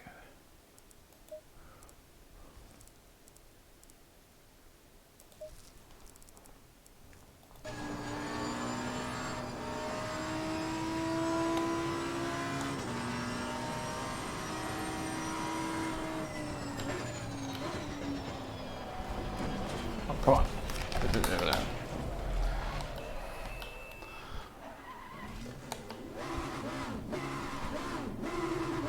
Turn. Turn. What's the matter? Oh, I'm in a gear way too high. Okay.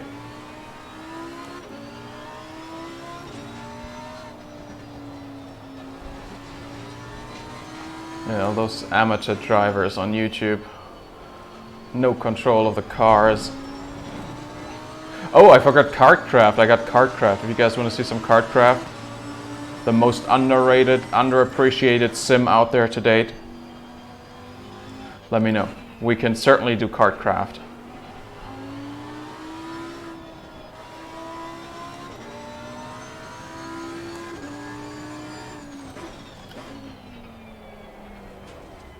And by the way, don't let me know right now. Let me know when I'm done with the session. And now I'm gonna focus on driving a bit so that I won't come off as another gamer muscle or something.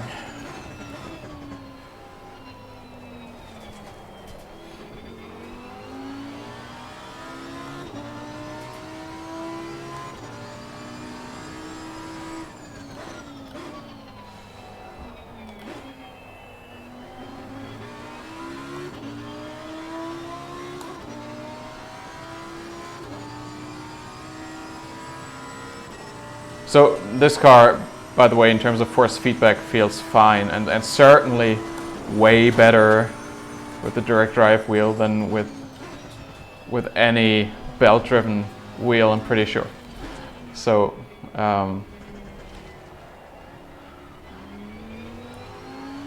it's just the Nismo that is a bit soft feeling, and this one is better. It's maybe not as sharp as some of the cars I otherwise like, but it's good to drive.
I just saw something about Thrustmaster pedals in the chat.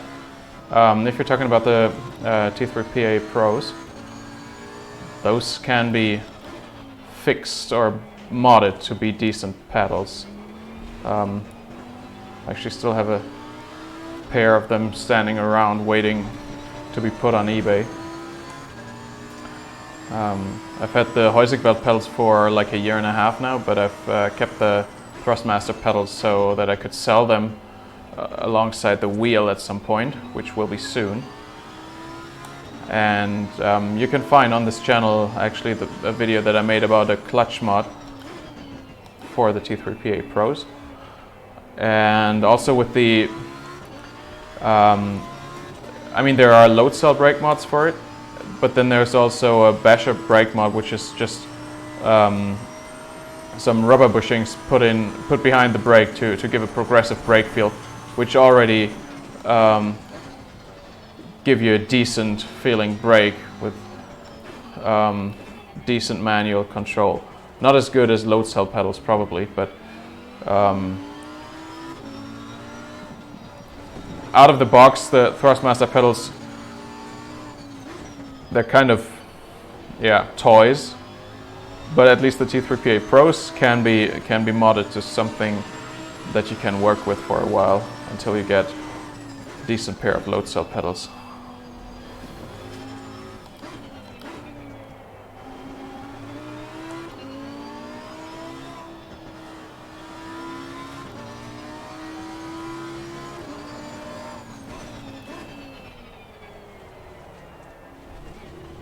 Let me validate it.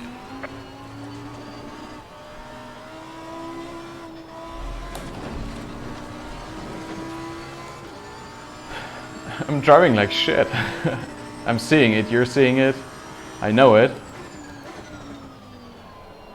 I'm just not familiar enough with this track, unfortunately.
Ah, Jesus. Undetected.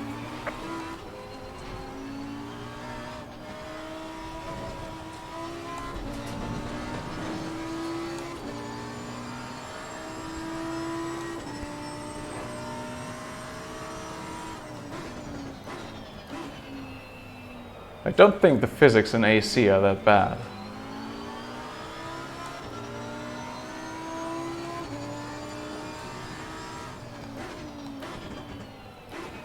The sounds are, that's true.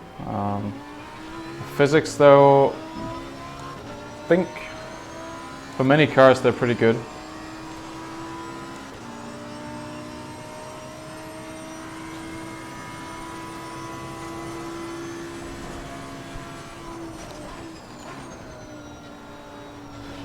A car that I can definitely recommend, especially with the DD wheelbase, would be the ARCA FLM09, I think it's called.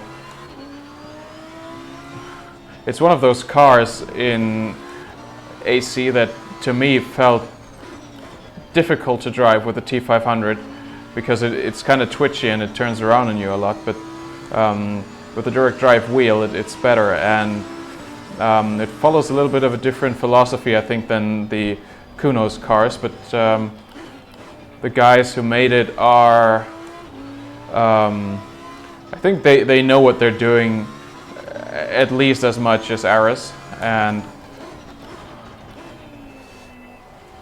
so check out the ARCA FLM09 in ACC if you have issues with its physics,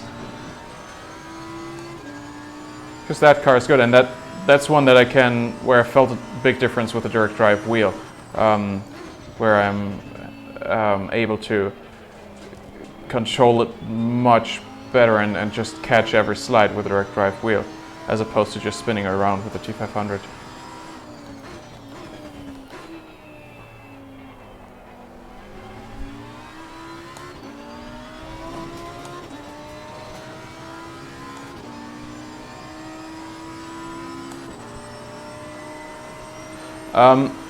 Unfortunately, I don't know about iRacing, because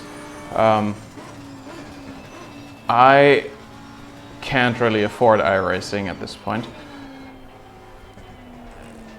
And I had it for like a month or two, but I only drove like the slow cars, like some MX-5 and something for an oval. So, and then that was like 3 years ago or so, or 4 years. So maybe somebody else can comment on how similar ACC and iRacing are in terms of force feedback by now. I should really not whiz out on that right-hand turn there.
Although, did I turn the traction control down for this car? No. Jesus. Well done, mate. The fastest step so far. So maybe that's what makes me feel slow here.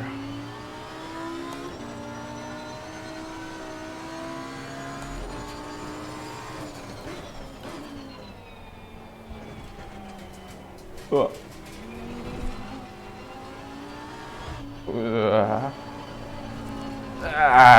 Yeah. Amateur driver turns traction control off. Hits the wall 2 turns later. Well, 4 turns later.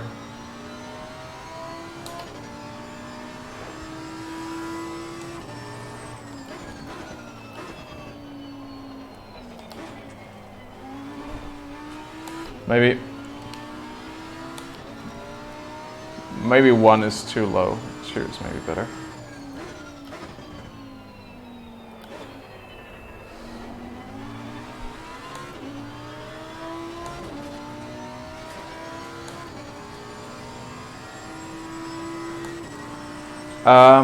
Force feedback is at 100% in the wheel, and in the game, I think it's at 30.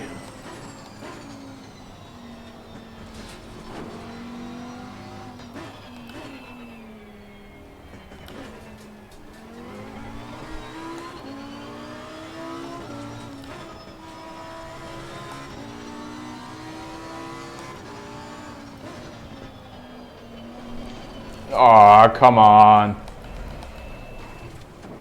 I suck. How about a new set of tires after those spins? And maybe put traction control back up to 3.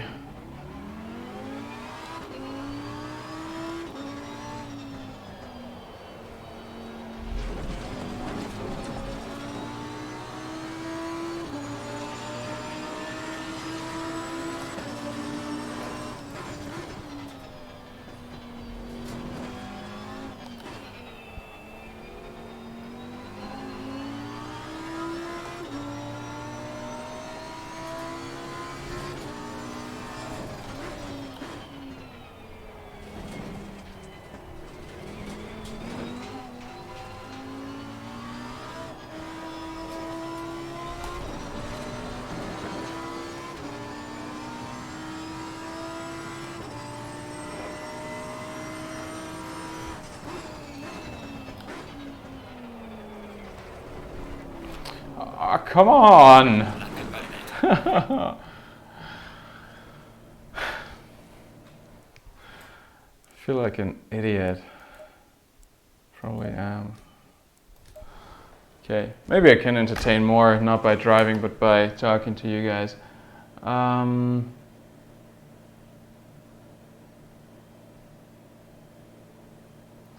Okay.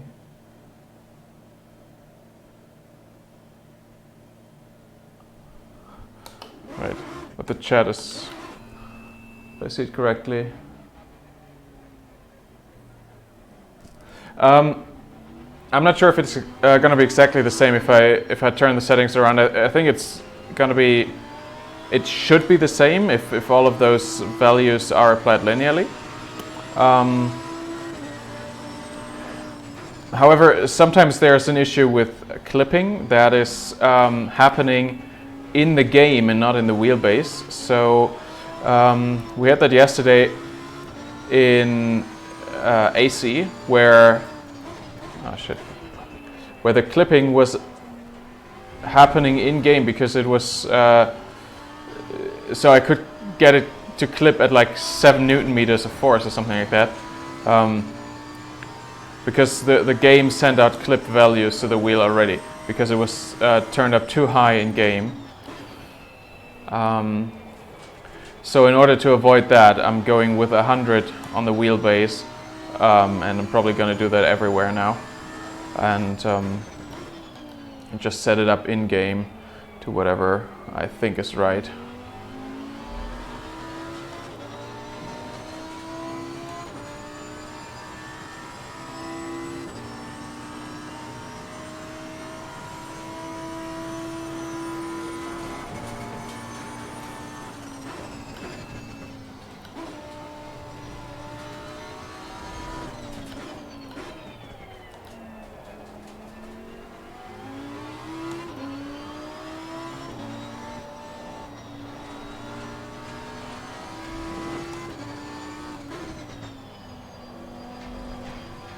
Don't spin. Good.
Finally, a lap that didn't suck.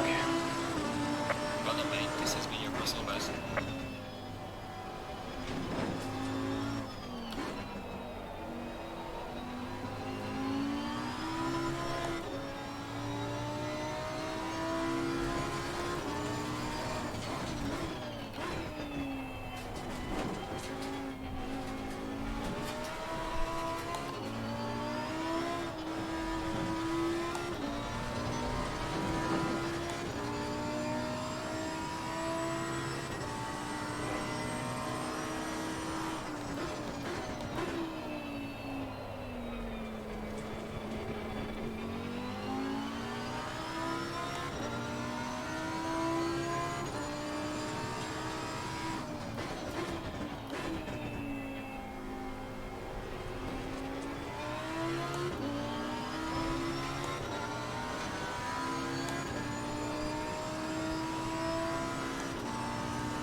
I feel like the counter steer is kind of setting in a bit late in comparison to other sims, so that is still...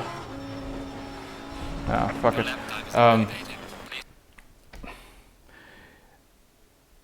It still feels a little more sluggish than other sims to me. It's much better in the Huracan than in the Nismo, which is really a boat in this sim. But still, I'm not getting the fast counter steering from the game that that I'm getting in other games like ACC and well, I guess R3E, but also KartKraft, Automobilista, and so on. Okay.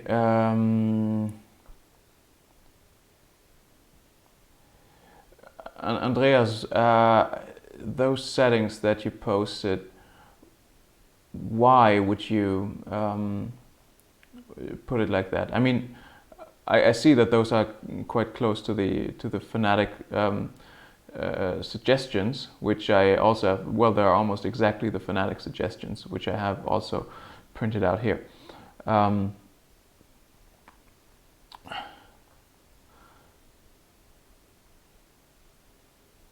But yeah. Oh, hey Whitehawk, how you doing? Nice to have you back. Right, and you said it there. That's, and I already explained it before, why I'm putting it to 100 in the wheel and then lower in the game, at least for the gain settings. And then really the dampening, I think, is just a matter of personal preference. The FEI setting I wouldn't touch, I would leave that at 100, and the dampening in game I turned off in order to get rid of as much of the sluggishness as I can, as long as it's not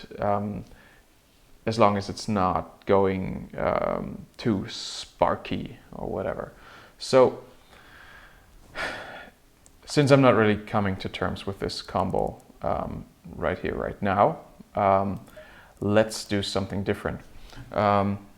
Overall, with respect to the title of this stream, R3E versus ACC, I think in terms of force feedback, not in terms of physics necessarily, but in terms of force feedback, at least for today's testing, I would have to give that point to R3E, which felt a little more direct, a little more as I'm used to things feeling in other sims. My personal suggestion right now would be to go with KartKraft, but let me hear what you guys want to see.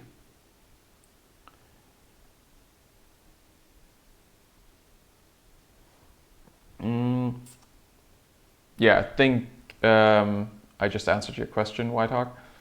It feels a little sluggish, like the counter steering isn't coming in quick enough.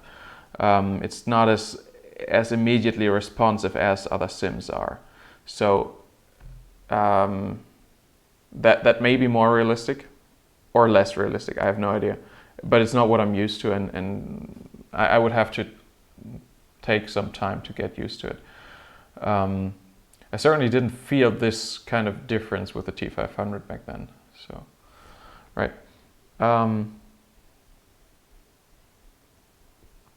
My current force feedback settings in game, certainly.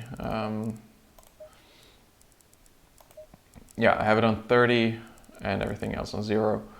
And my settings in the wheel would be force feedback 100, shock vibration 100, force 100, spring 100, damper 100, natural damper 10, natural friction 5, FEI 100. That's it. All right.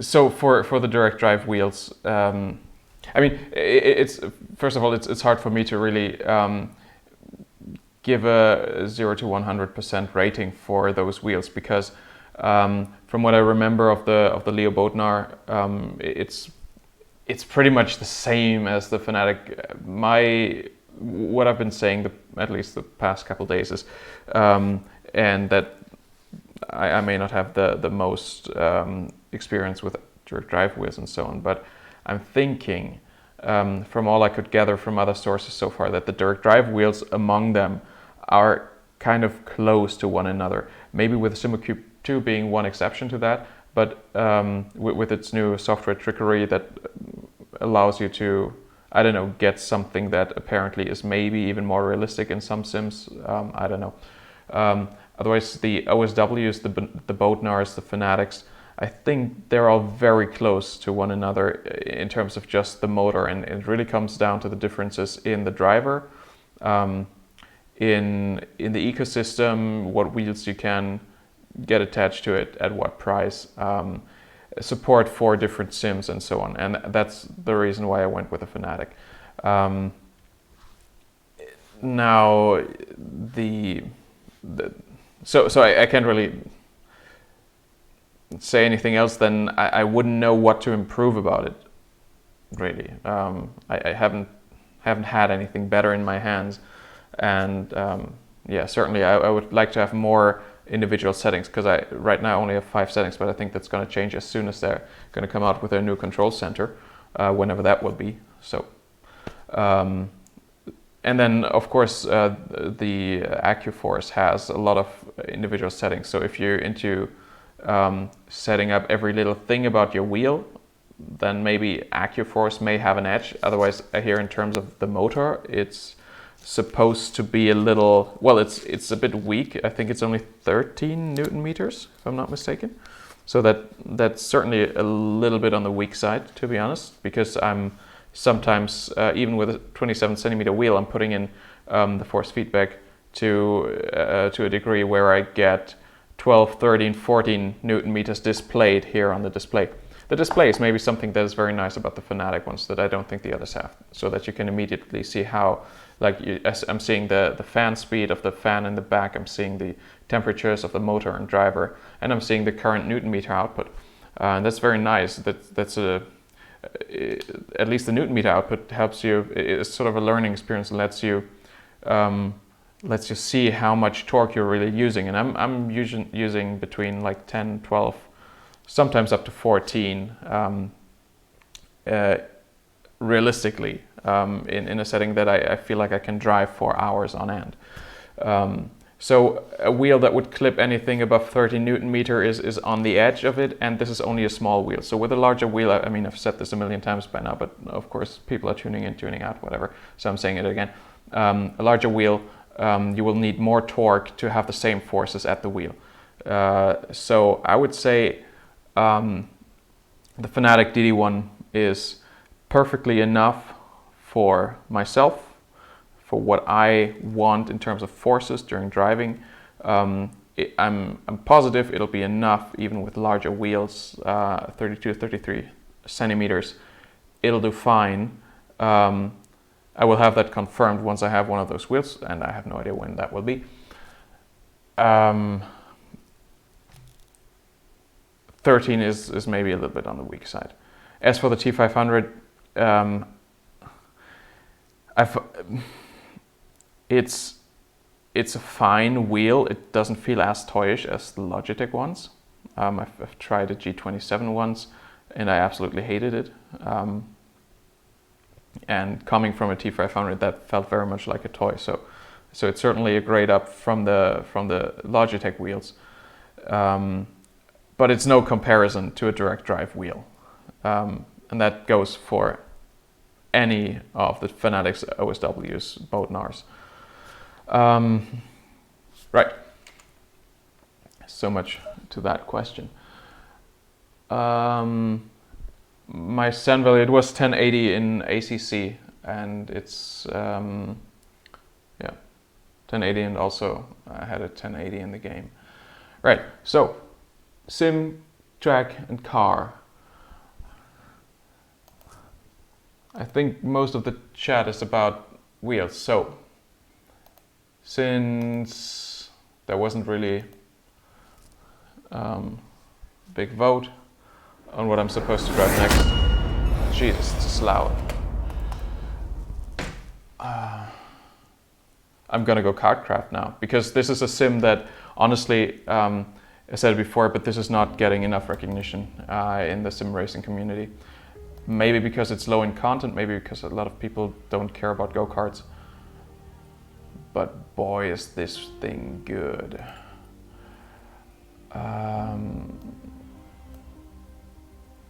Let's turn the music down all the way. And we'll see if 15 is fine. I'm going to my KartKraft setting, but I should change that probably just to make sure I'm not getting any clipping.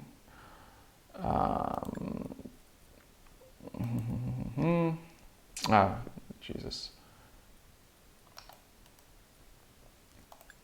I need to leave the game again and set it back into PC mode. Come on.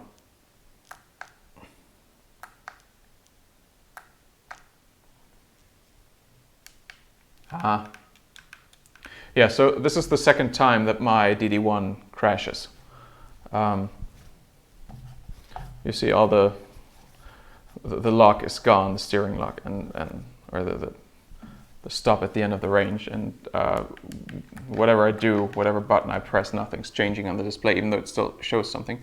So I've had that happen once before, and it happened with the exact same action.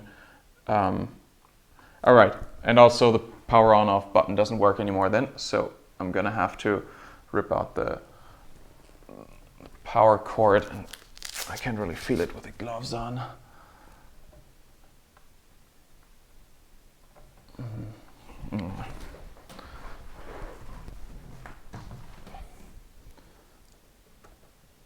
Right, power off, power on. I'm turning the wheel on. Yeah, so that's something. So this happened for the second time now.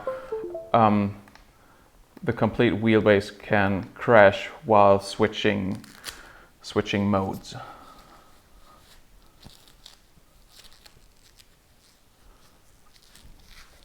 Okay.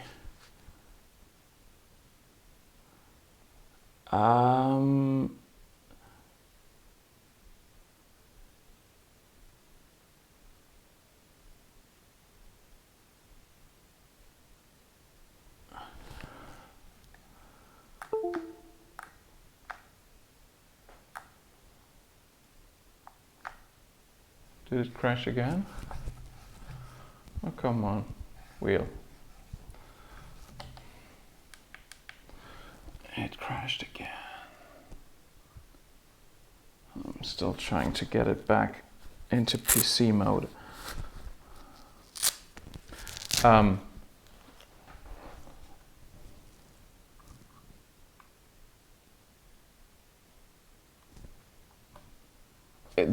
White Hawk, do you mean the power button? Because I think you have to hold it down for like 3 seconds. And yes, I did, and nothing's happening, and I gotta get out of the rig again.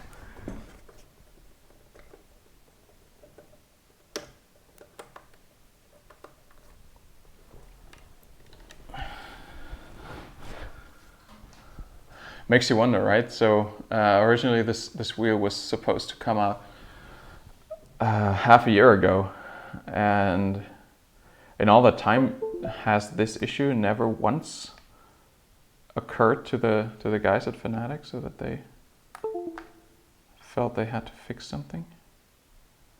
Okay. Oh, by the way, somebody asked before, the thing between the 3 buttons on the bottom of the Formula Rim V2 is an LED. It's now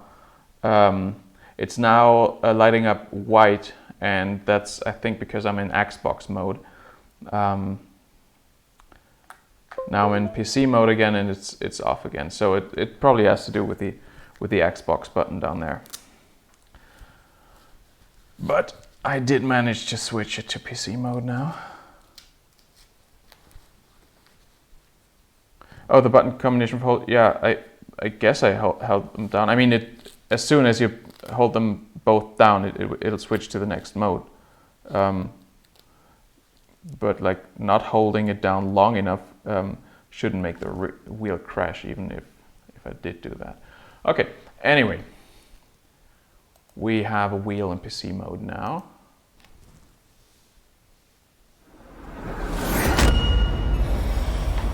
And we still have this freaking loud intro that can't be stopped, but it runs at 2000 frames per second at least. Yes, press any key to continue, not the mouse key apparently.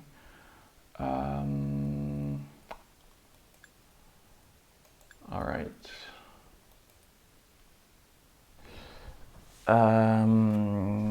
Profile rotation, let me check.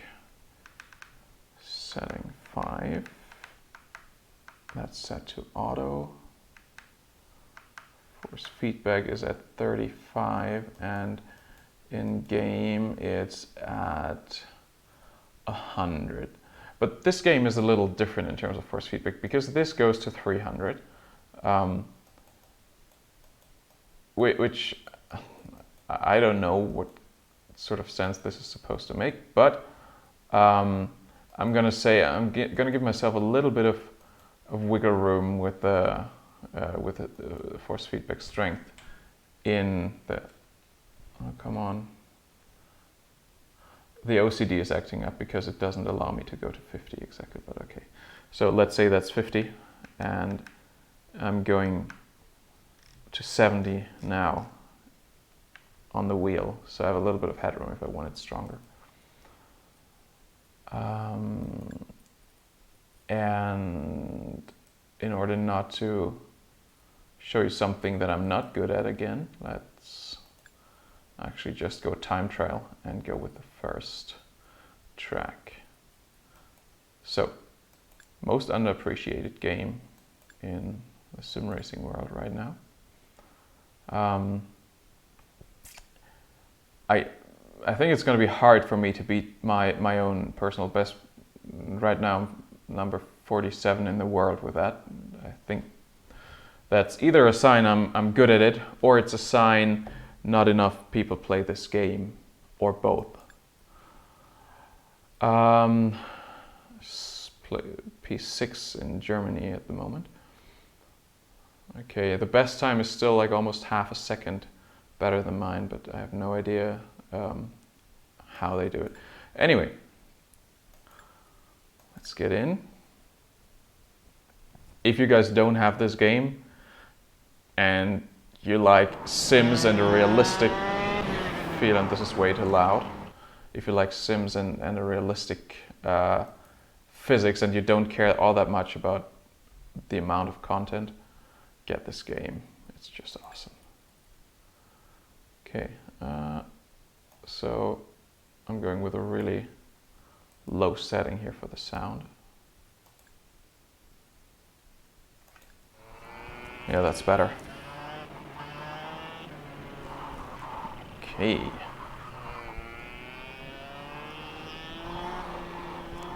It's just one gear.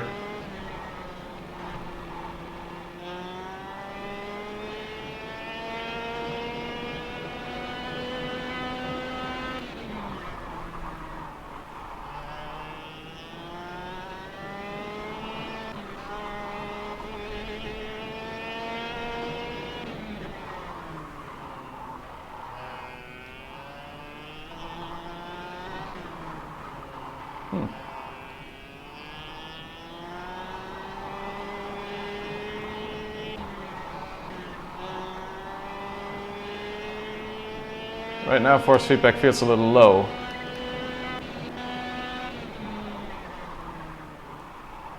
Definitely want it higher. Let me quickly do that. Put it to 100, see if that's better. Otherwise, I'm gonna have to increase it in game. Take the shortcut so we can jump right into a next hot lap here.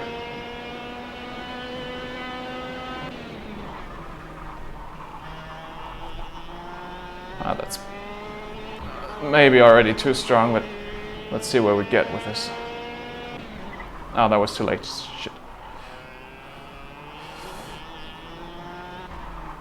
But it's like really intense, and this game is really workout potential, because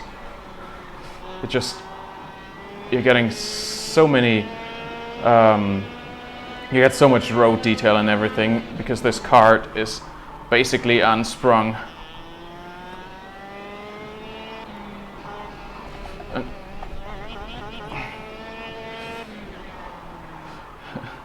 It's just a lot of fun. And the pure feeling is just, it's quite realistic, to be honest. At least I've never driven a kart like this. I've driven rental karts, but it feels like this could be very close to how it feels in reality, minus the G-forces, and it's just awesome.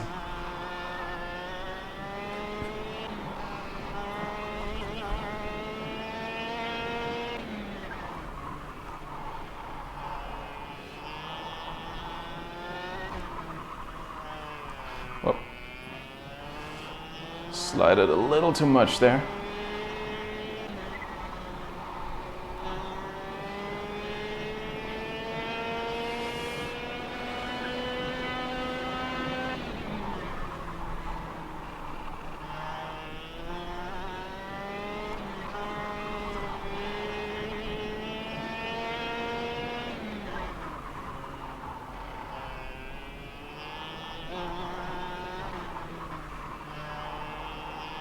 I could do this for hours.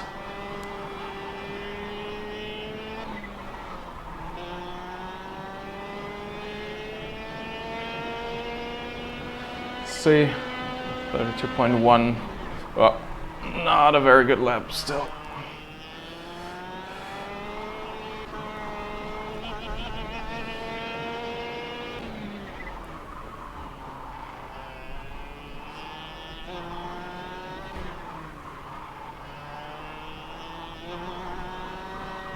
Oh, by the way, this is the best looking game, period. The most realistic looking one anyway.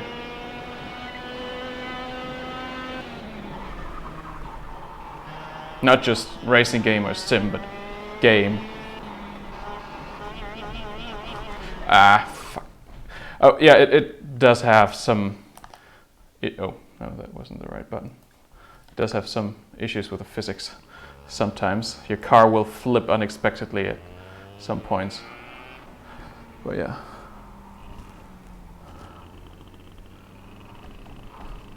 All right, good night, Whitehawk.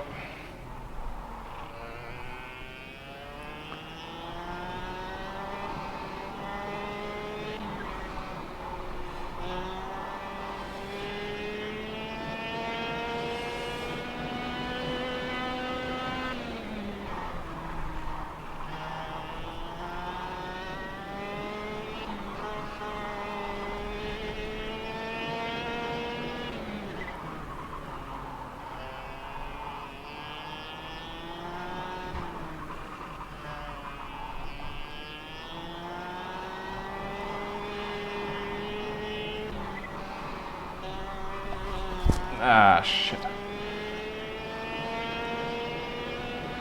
Destroyed a perfectly good lap there.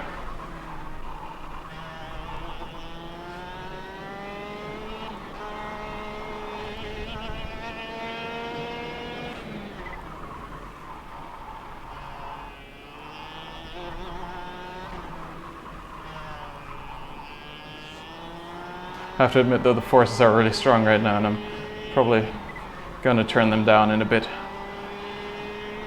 Whew. One more lap like this maybe. Oh, almost my fastest lap.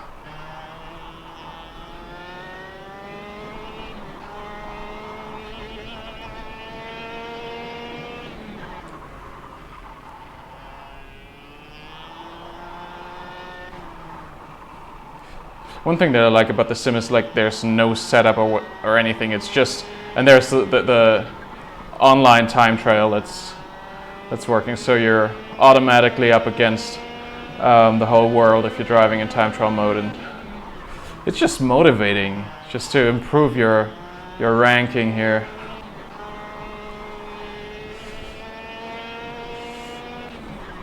Now it's too late. Well, let's see what we can do.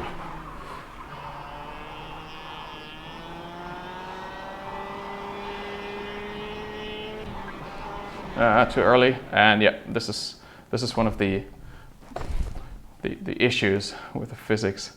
The curbs will sometimes just flip you over.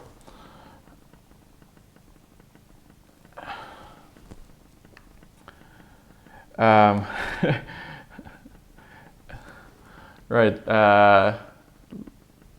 Leonard? Sorry if that's mispronounced. Yeah, I shouldn't be able to do it for hours, but this is, I can't do this for hours. Already building up a sweat here.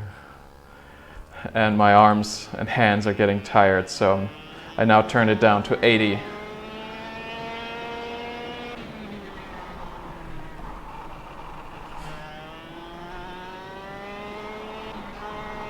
Opa. Nope. Nope.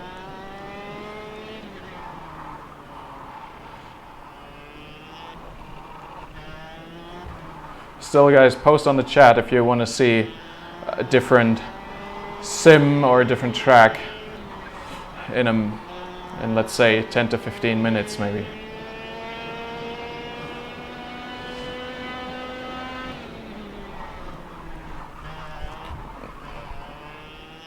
Shit. The good thing about this track is if you fuck it up in the first corner, you can just go straight to retry, taking the shortcut.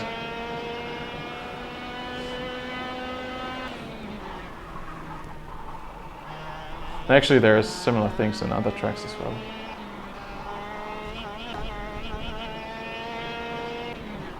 Oh! Don't try to brake on grass. It's not a good idea.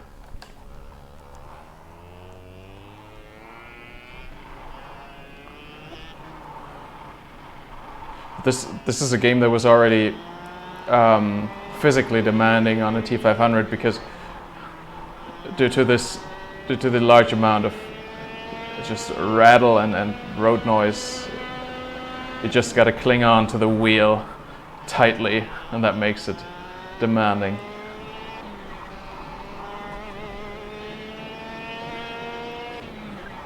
So let's first build up some sort of rhythm again after all those mistakes now.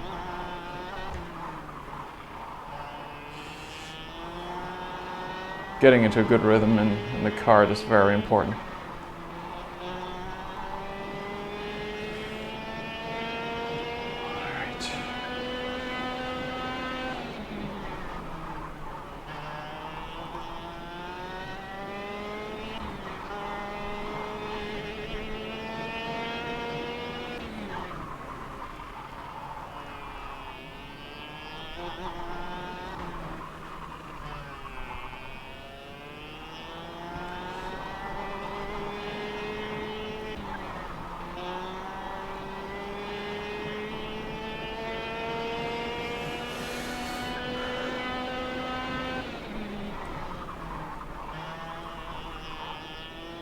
I'm losing a lot of time in turn 1. At least in this lap and the one before.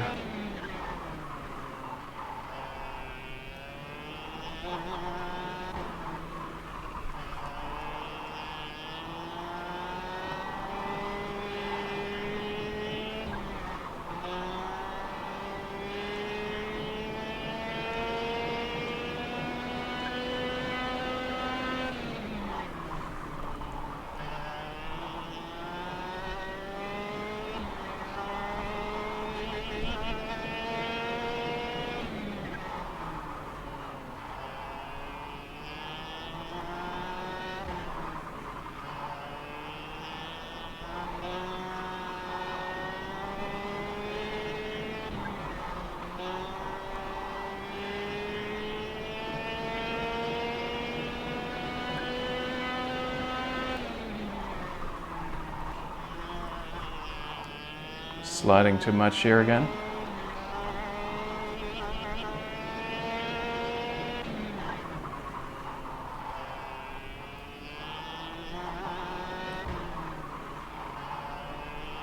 That was good. Sliding too much. And that was good as well. Let's see. Huh.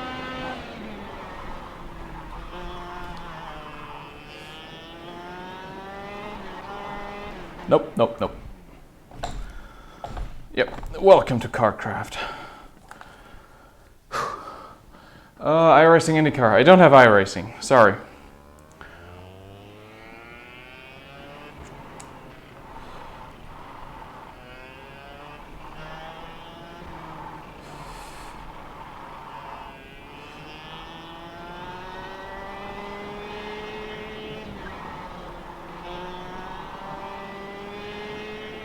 Carry a lot of speed on the straight. Do better.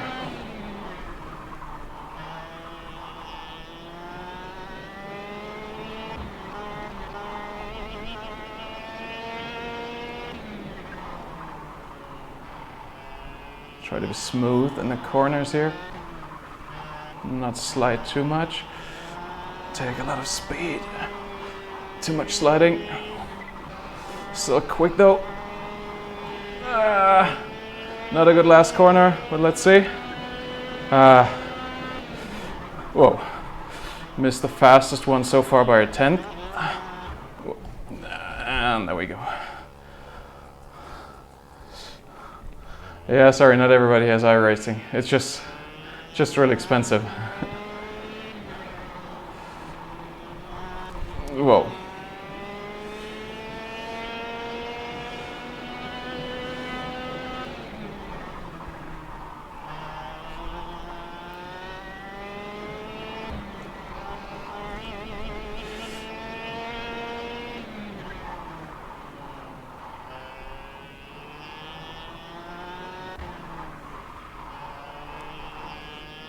Nice and smooth, not slide too much now.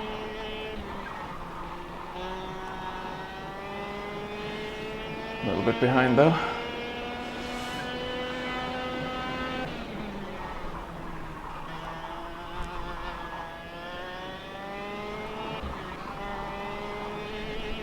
Okay, that was good, I think.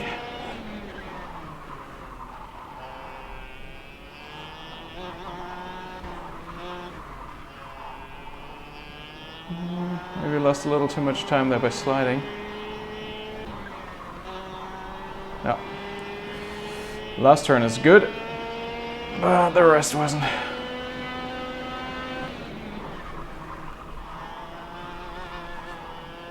That was good. That was okay. That was too late. Maybe we can make it work.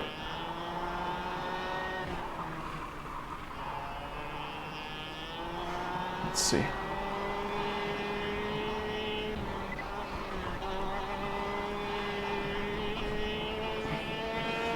Last turn was bad.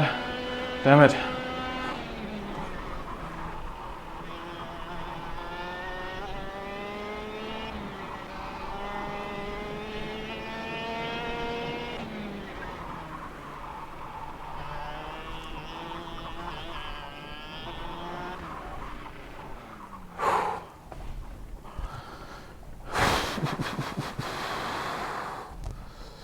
yeah, 100 to 150 per year for me is a lot for a sim.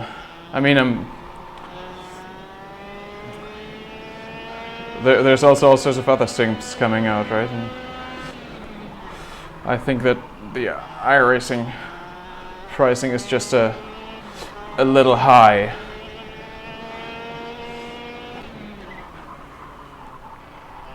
Come on.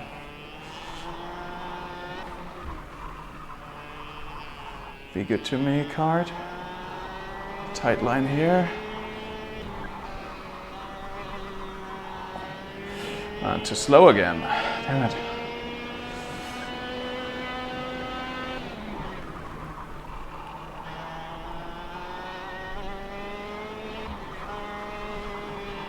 Too much sliding.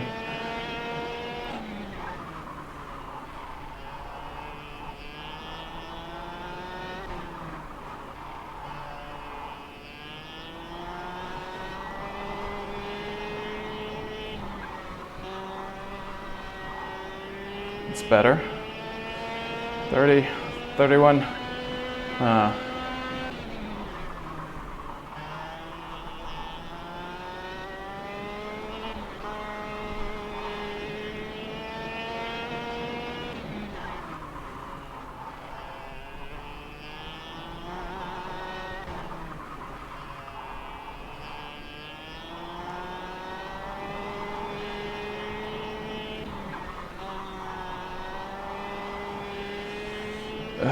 Jesus Christ.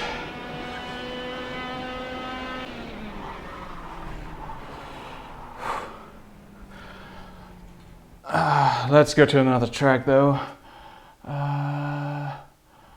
Alright, Andreas apparently has left. Goodbye, Andreas, if you haven't. Because he said he's leaving now. Alright. Yeah, didn't quite manage to beat my personal best here. But oh boy, this is demanding. Let's go to the other tracks though. So here I'm not that good so far. Wait, which one was it? No, come on, show me the track. Yeah, but this one I like, but I'm 1.3 seconds off the pace. So how about we try and improve that?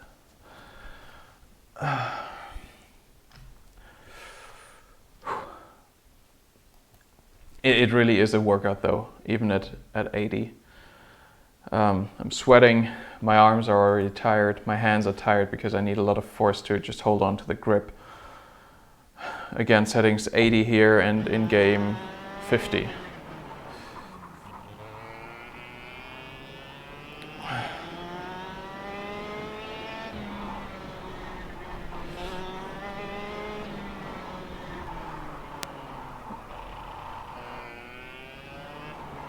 So, requests for other sims, tracks, cars would be limited to Assetto Corsa, ACC,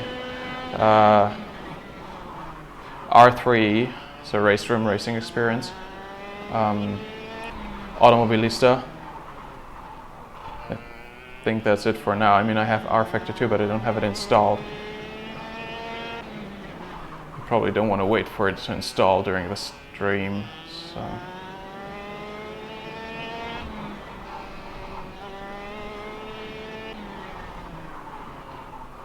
Actually, it's my first time now trying this track with a direct drive wheel. It's a little less bumpy than the first one, which is nice for a change. I don't have to hold onto the wheel quite as strongly.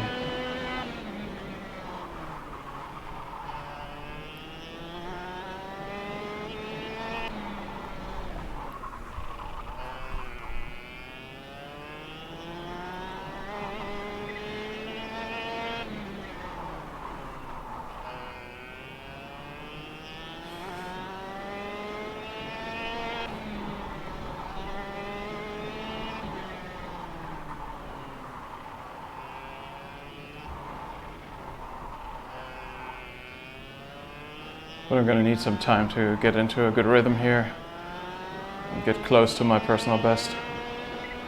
So I'm still like a second off.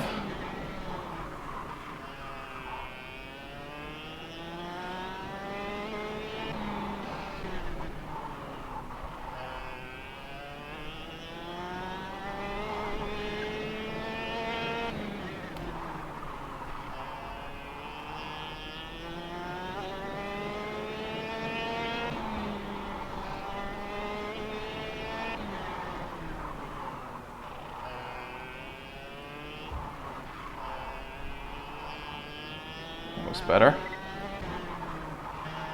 This wasn't.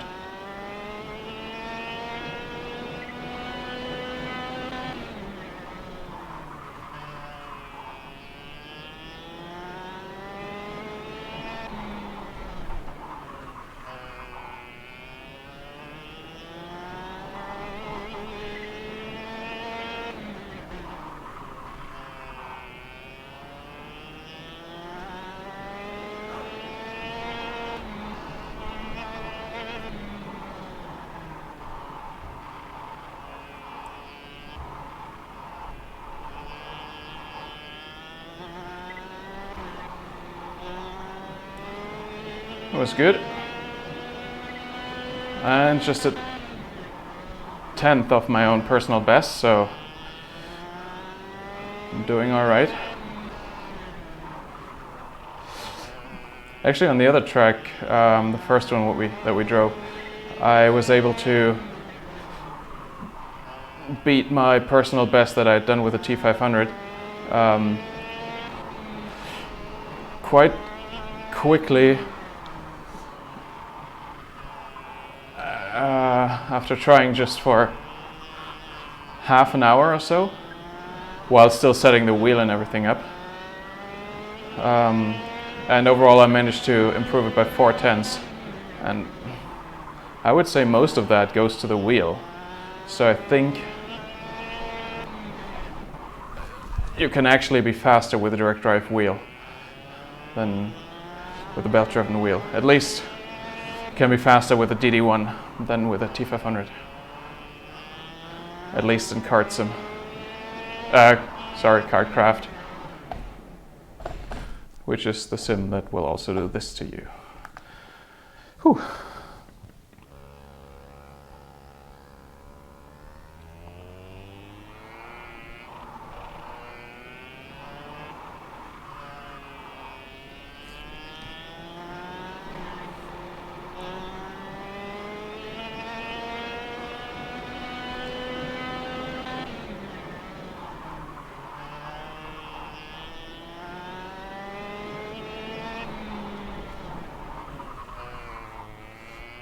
Too much of a slide there.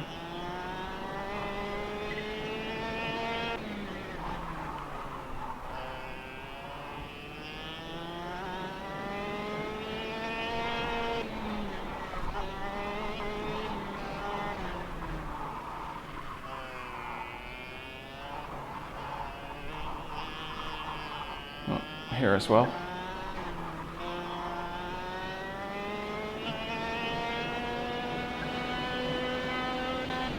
And as a result, we're slow.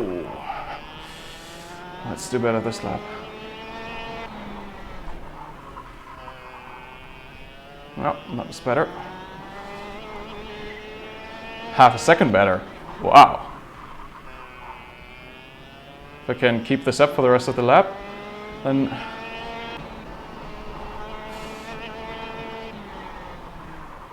nope. That was bad.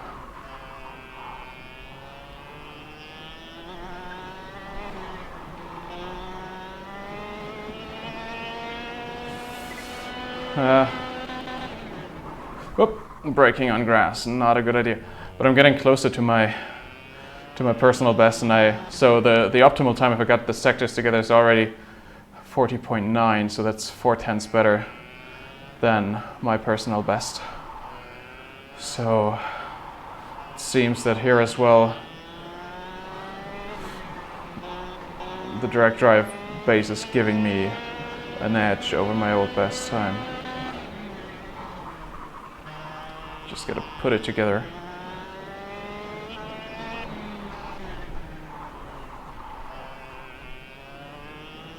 Oh, not perfect.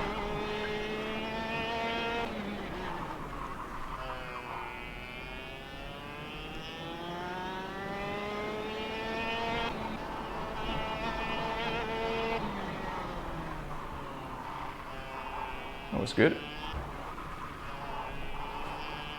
Bit too much sliding here. Let's see. Yes.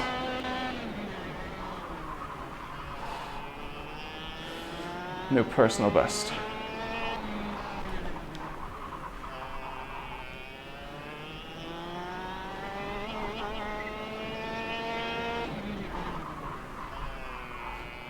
Too much of a slide here. It's gonna cost me.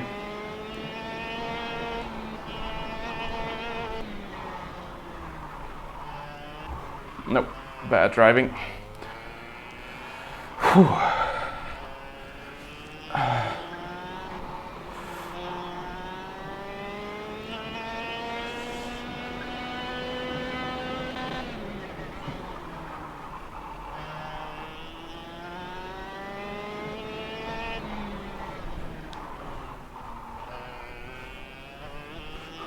Bad.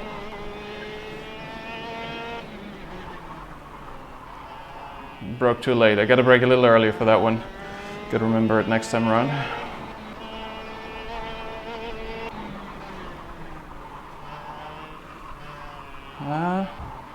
Not sure. Bad. Come on.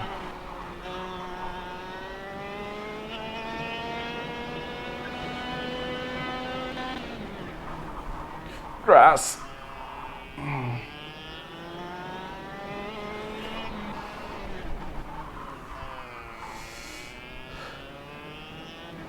Let me take the time to read that message. I was speculating when I was still on the T500 that especially for KartKraft, the direct drive wheel would give you an advantage, and I feel my suspicions confirmed. With a belt-driven T500, I felt like I was... There are these nudges in the force feedback, and I was between those nudges. It's not really, or in the steering, and between those, it's not really that. Oh, that was good, I think. No, it wasn't. Between those nudges, the wheel is kind of in a limbo where it's not really all that precise. Turn. So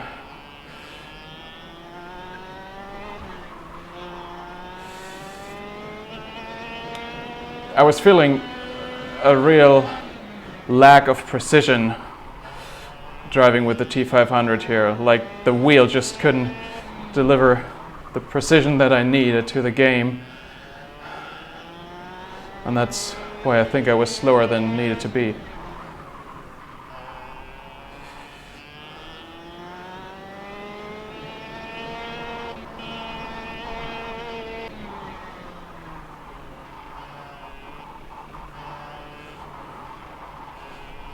This track is kind of interesting because I think there are multiple lines that can work through those corners. So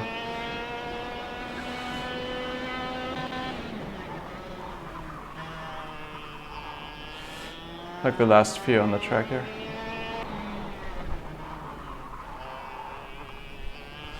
Invalidated.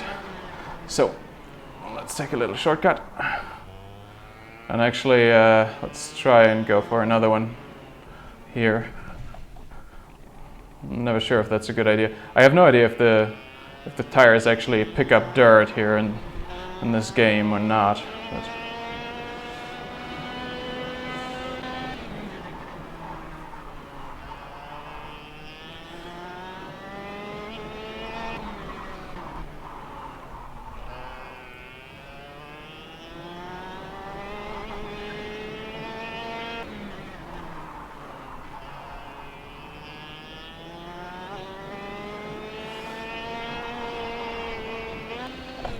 of course.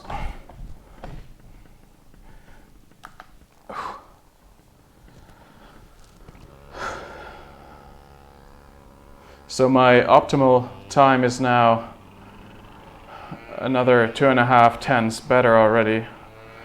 So let me see if I can put it together.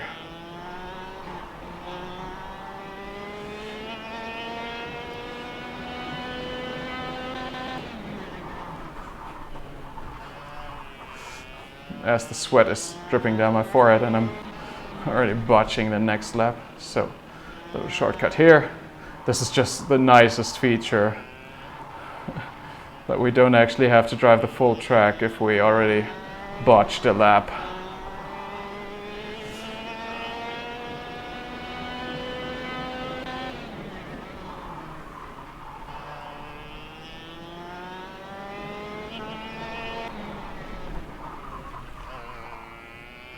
Go, go, go.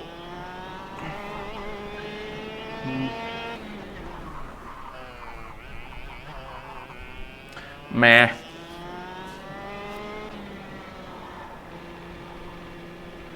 Whew, let's relax a little. My right pinky hurts. I'm not sure if I'm just putting too much stress on it by clinging onto the wheel this hard.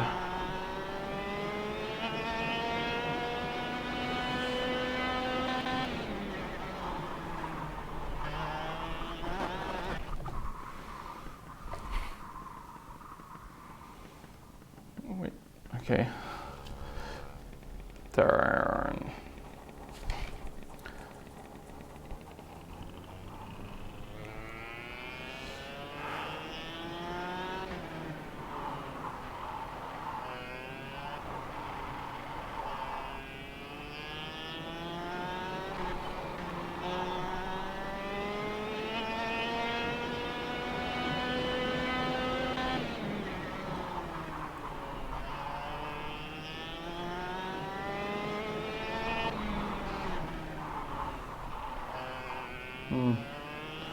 Not that good.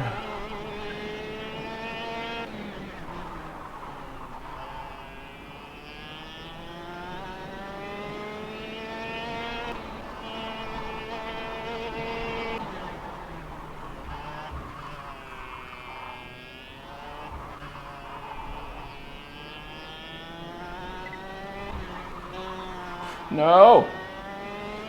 Damn it.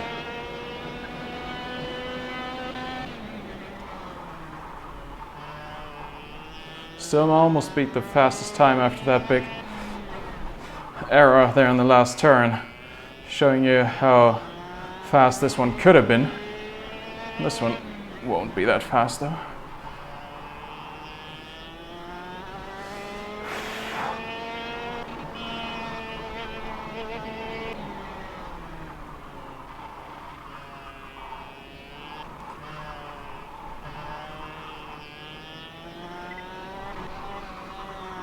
Oh, come on.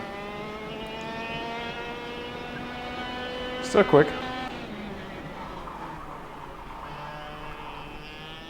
Now my best... I think my optimal lap is now like... Not that far anymore from the world record, is it? Like, was it a 40.3 or was it 40.0? I don't remember.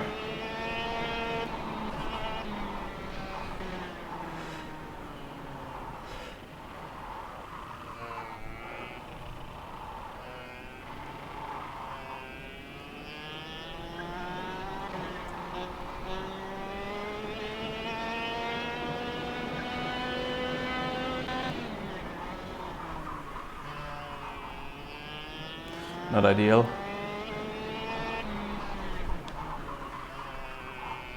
Oh, it's okay.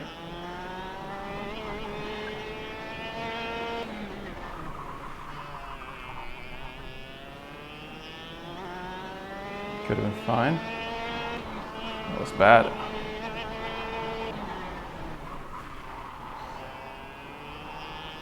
Probably bad as well.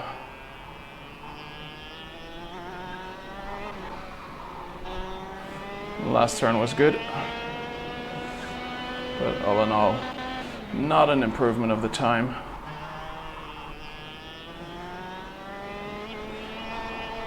Damn it.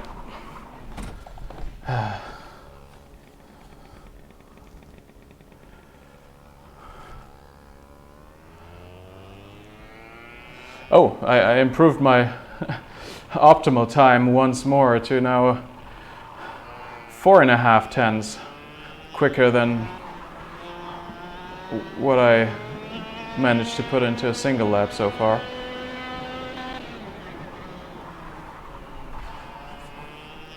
Feels like the next lap that is sort of okay should already be an improvement.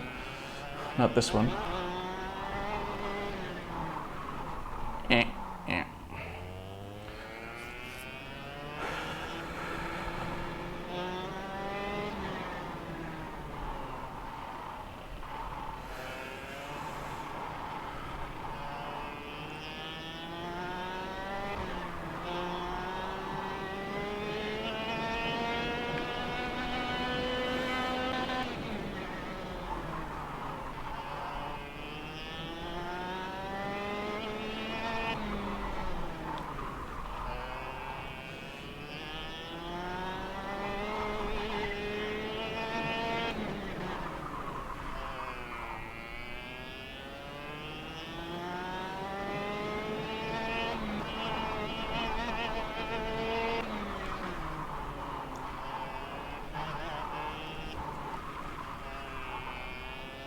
Go, go, go. Oh, too slow.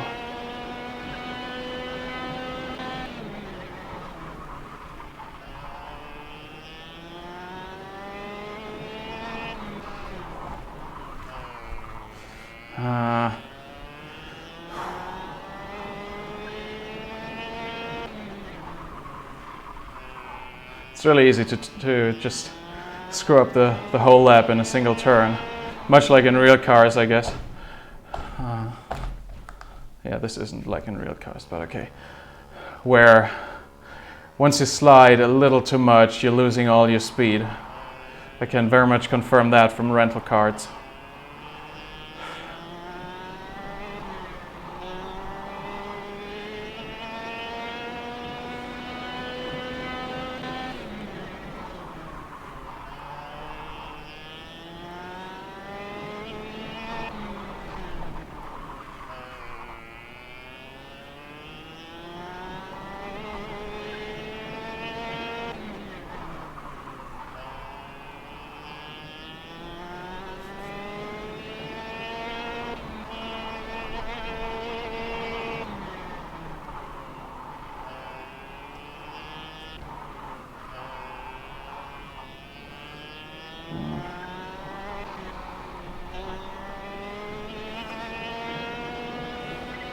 Well, minimal improvement, not enough.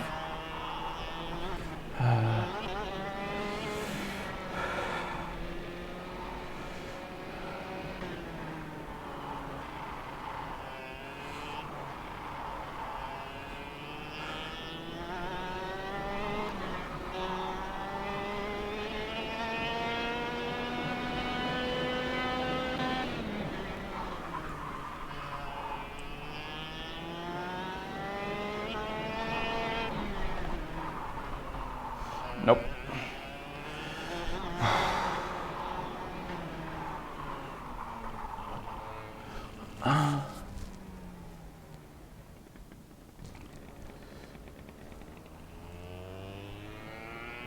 You gotta hack the curbs, okay?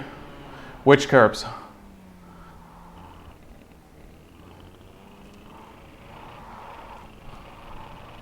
Like all of them?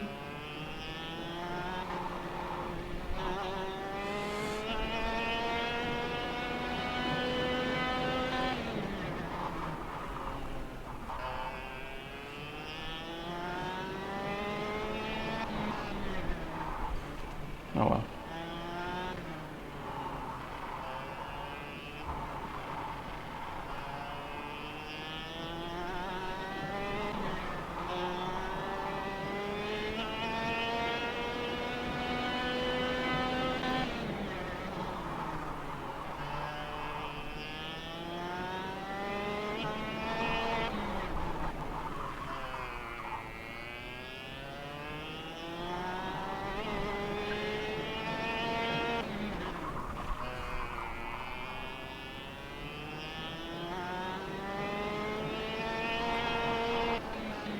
Because when I hack them too much, this is what's happening.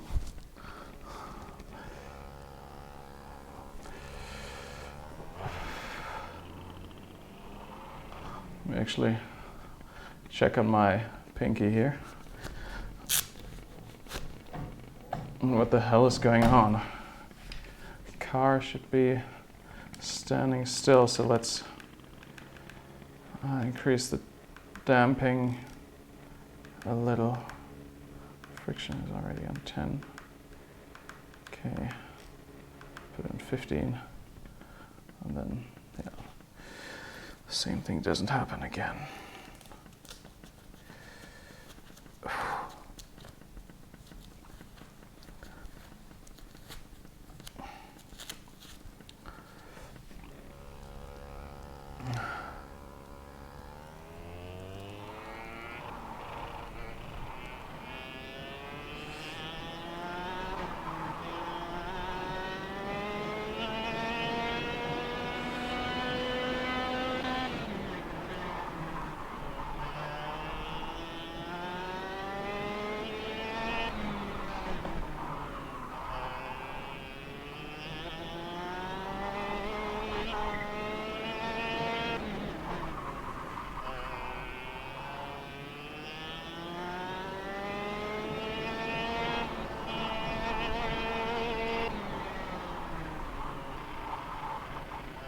No!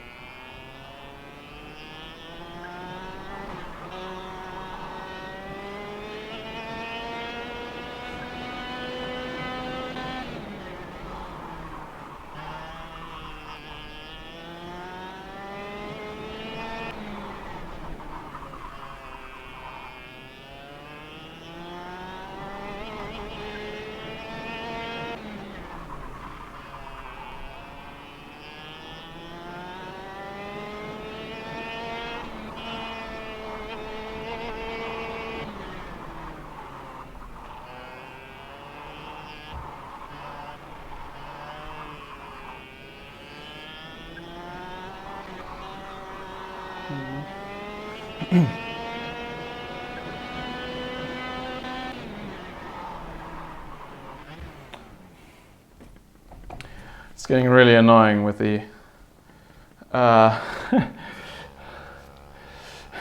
with the car being rolled over, cart.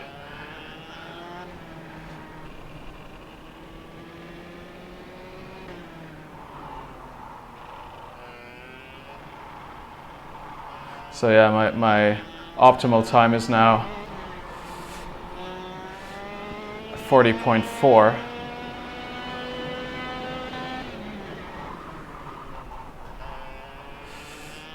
See what we can do. Too much sliding.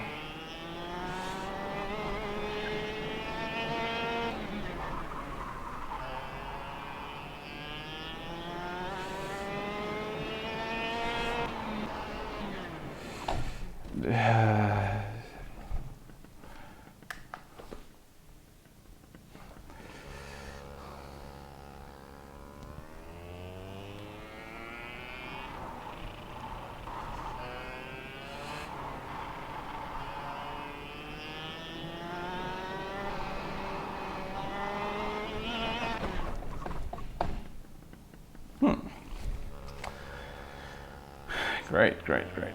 Let's take a shortcut.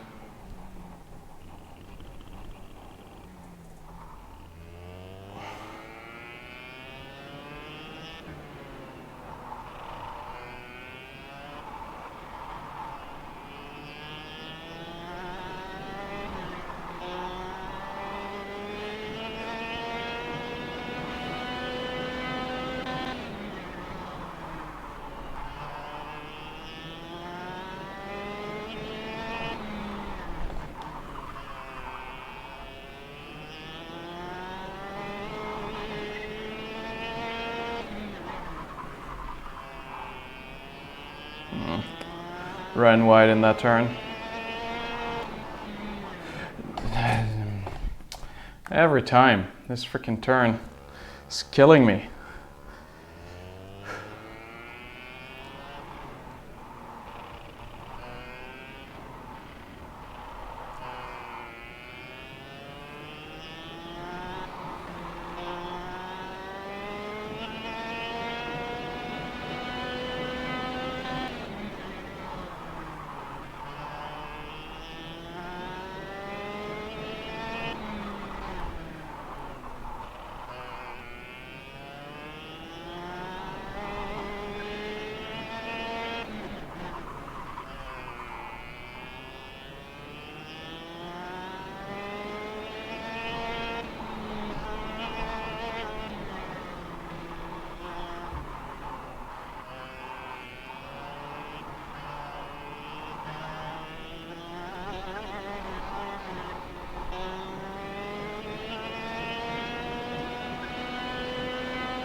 Meh.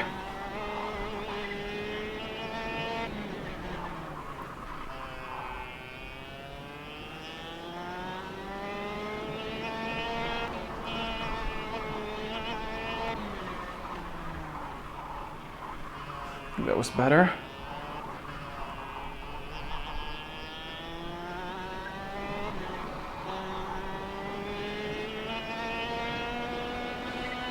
Oh.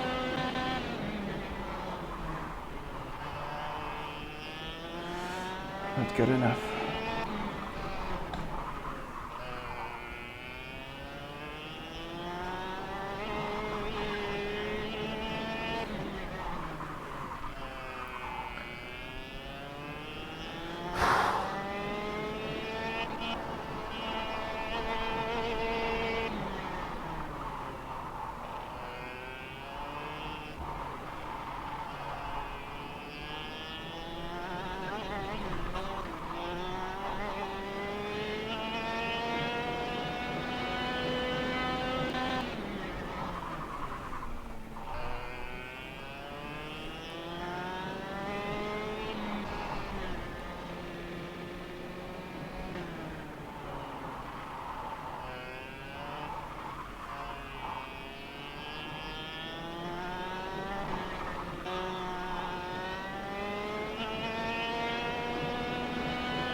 Fucked it up again in the last turn.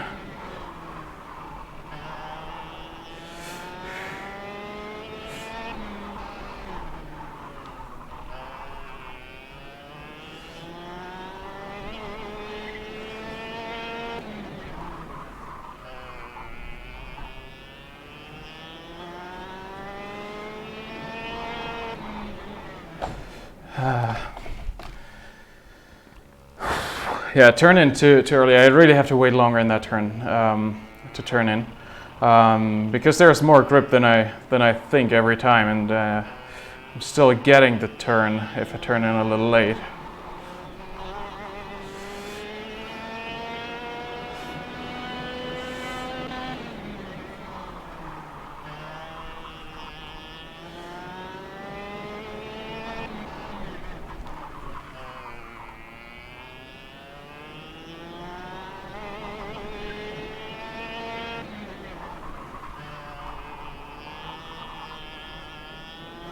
Too much of a drift there.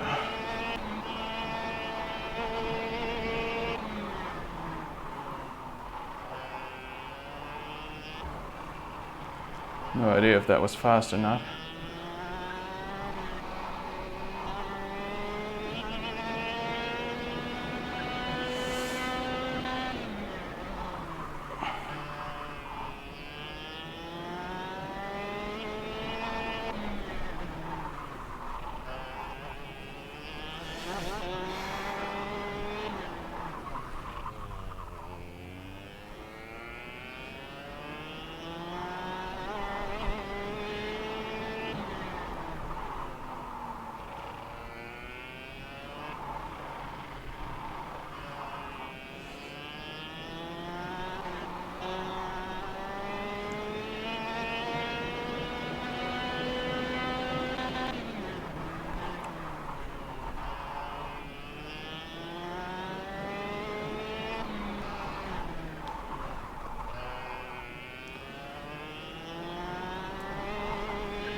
Okay, at 10th.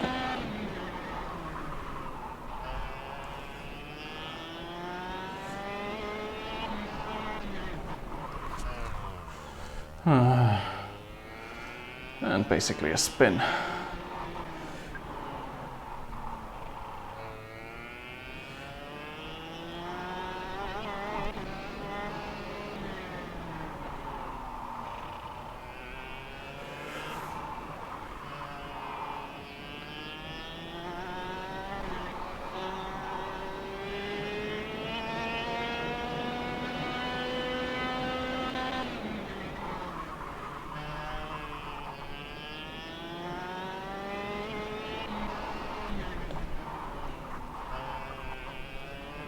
No, shit.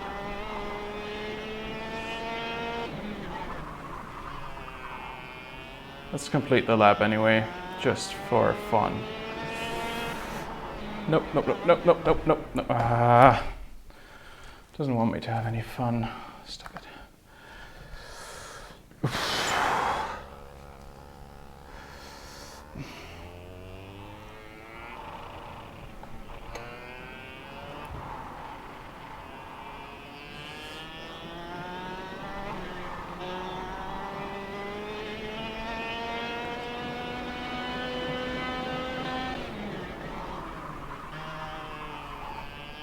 Too much sliding.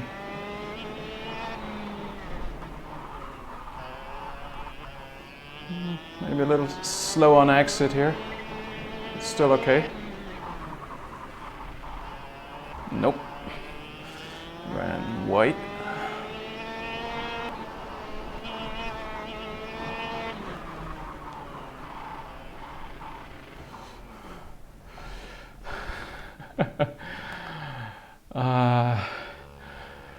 It was worse before. There was a version of KartKraft before this where even looking at a curb would flip you around. So they improved it, but they didn't fix it.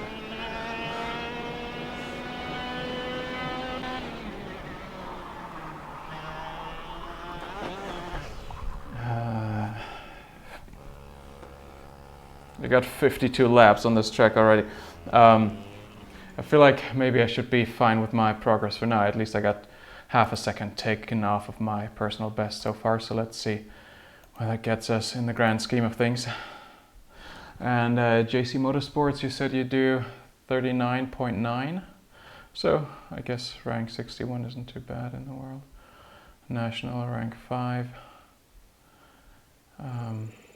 There are really not that many players playing this game, unfortunately. So, well, if you're doing 39.9, then that will make you 2/10 quicker than the world record. So why isn't your lap in here? You may not be using time trial mode, but I feel like you should if you can beat the world record by 2/10. Actually, it feels good to be only, like my optimal lap was only 4/10 off of the world record here. But yeah, I was far from getting it together. And now this last track I kind of hate. I'm more than 2 seconds off of the pace so far, and I don't like these symmetric hairpins. I don't particularly like the curbs in this one because they're always sort of throwing me off, and I kind of don't want to try this. So,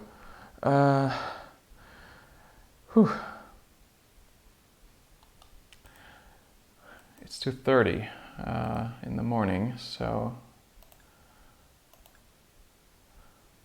thinking just for good measure, I'm gonna give it one more run in Assetto.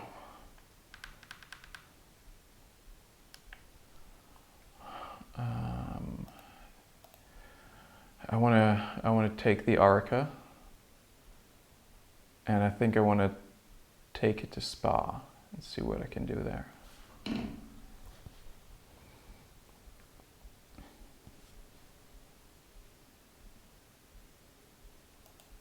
Unless there's something else that you guys desperately want to see.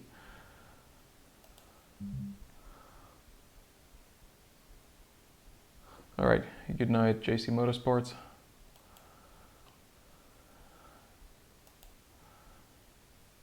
as we continue for a little bit of Spa.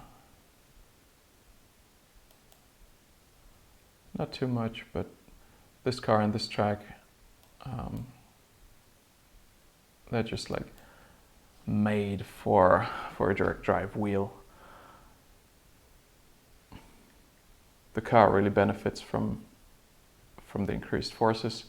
I feel like I'm in more control of the car, and it's sort of a twitchy car, more of a iRacing style car, I would say, at least with the reputation of ice racing. And I had my troubles with it with the T500, but I think I'm doing okay with the DD1 now in this car, and I'm usually able to catch the slides. At least I can't. Damn it! Can't avoid them completely, but at least I can usually catch them. So, switching to compatibility mode, which is I think what AC is set up for me.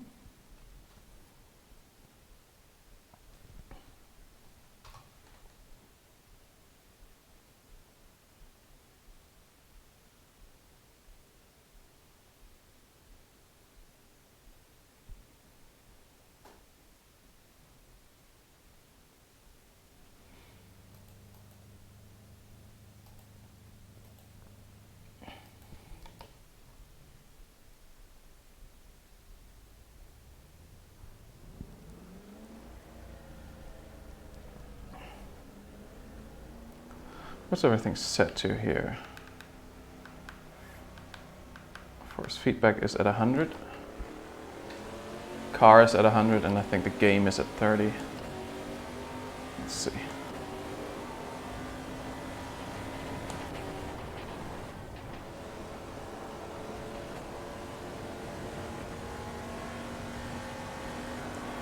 It's so relaxing coming from KartKraft, getting into this with a wheel that no longer needs to be held tight just to not go haywire on the straights.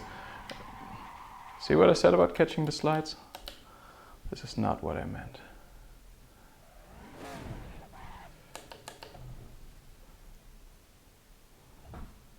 Oh, I think this car wants me to use the clutch pedal actually.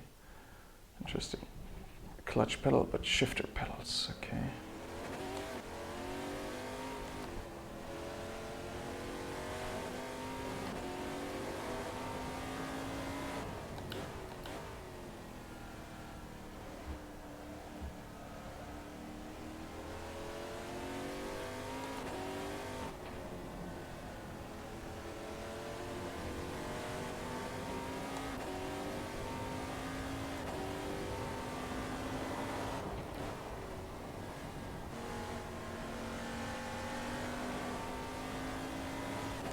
I think I'm still trying to go with the breakpoints from the Formula 1 car that I drove last stream here. And of course that won't work.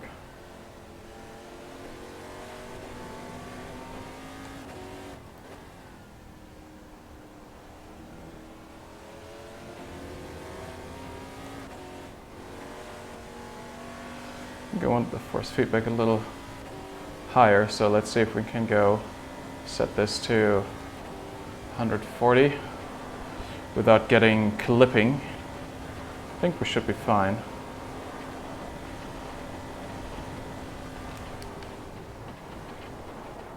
Also, okay, putting up the screen here on my display that shows me the Newton meters that I'm pulling. Kind of curious to see what we get at Eau Rouge now.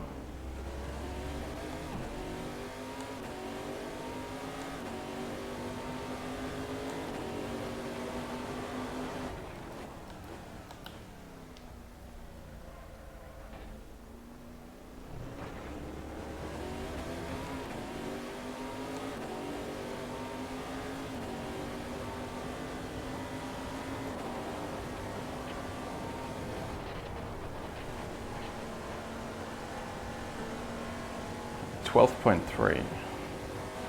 So yeah, that's the setting that I like.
No.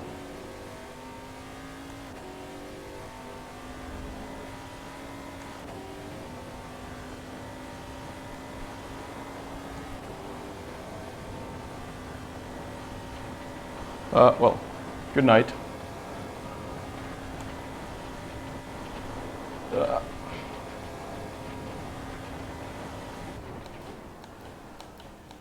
I could have braked way later there.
Don't break my thumb. Yeah, it was a stupid mistake. I felt it turning around in the wheel, but I didn't believe the wheel. Always trust your wheel if it's a DD wheel.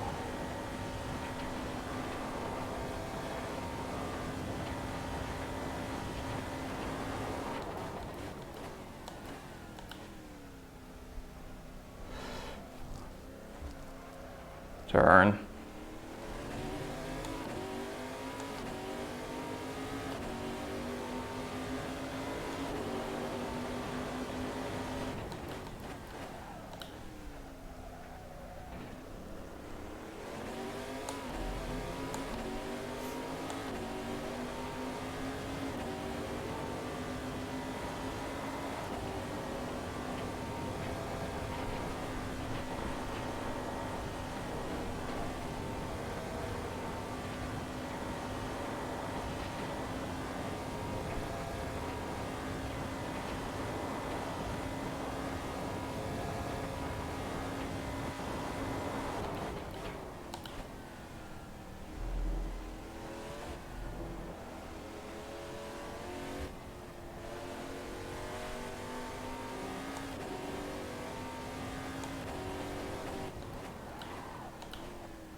Bad corner.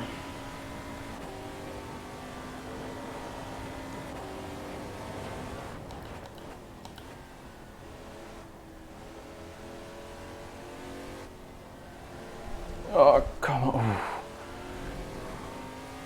That was so close. And again, Jesus. Yeah.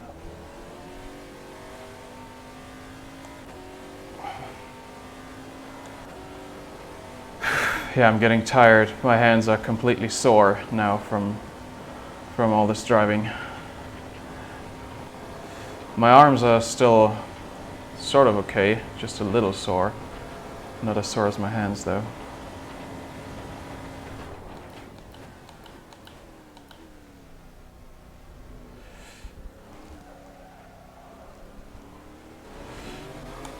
But still, I want to try and see if I can improve upon my personal best just a little.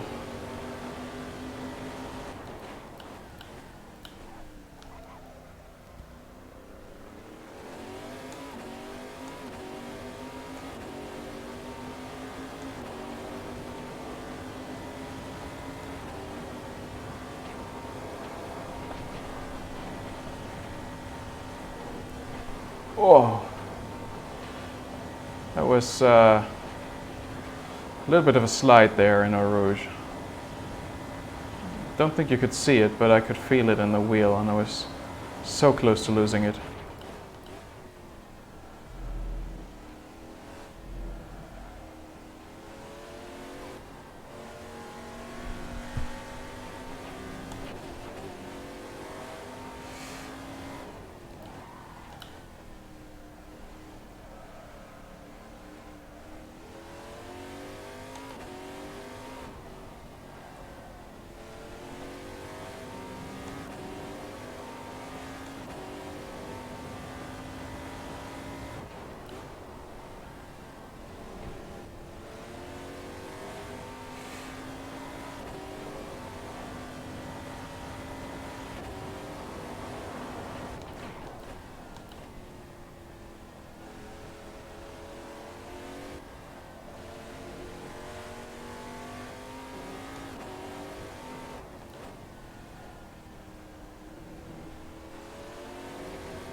Come on. Wouldn't stick. Maybe can get it flat out with a little later turn in. I'm not sure. Whoa.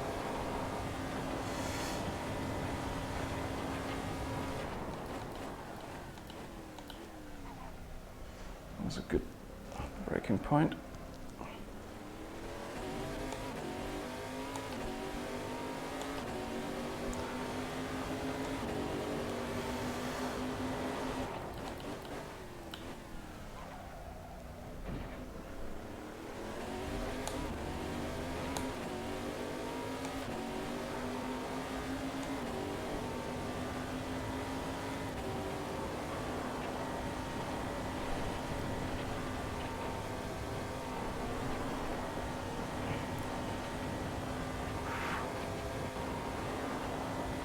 Yeah, at these settings, Eau Rouge is like really demanding, just in terms of strength.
Good turn one.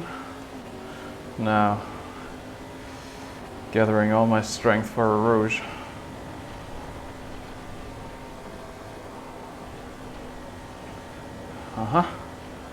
Good.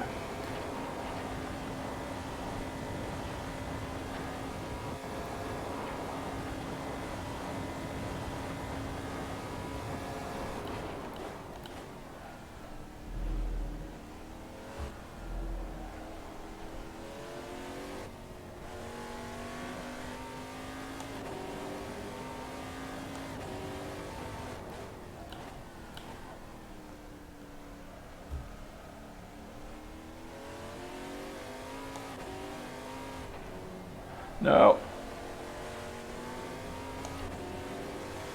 Bad turn.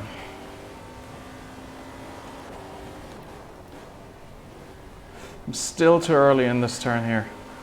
I'm losing too much time.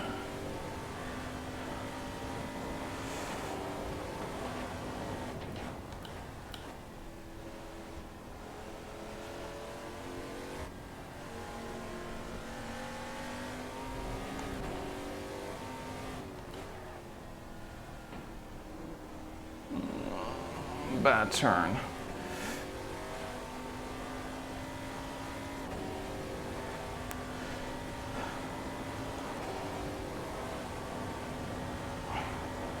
I'm almost out of fuel. I'm just seeing that now.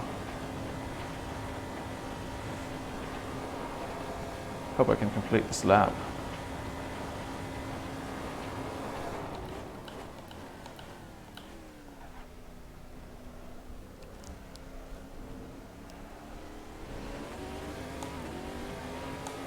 And beating my previous best lap. I'll say, even though this wasn't a perfect lap, this will be it for this stream. I'm done. I'm sweaty. My hands hurt. My arms are weak. Knees are heavy. Mom's spaghetti. All right. Thank you so much for hanging out with me. Tune in for the next stream. I hope I'll see you guys around. And yeah, get yourself some KartKraft, get yourself some DD1, and enjoy. That's it for this stream. Where is the... There's... All right, see you guys. Bye-bye. Yes, really.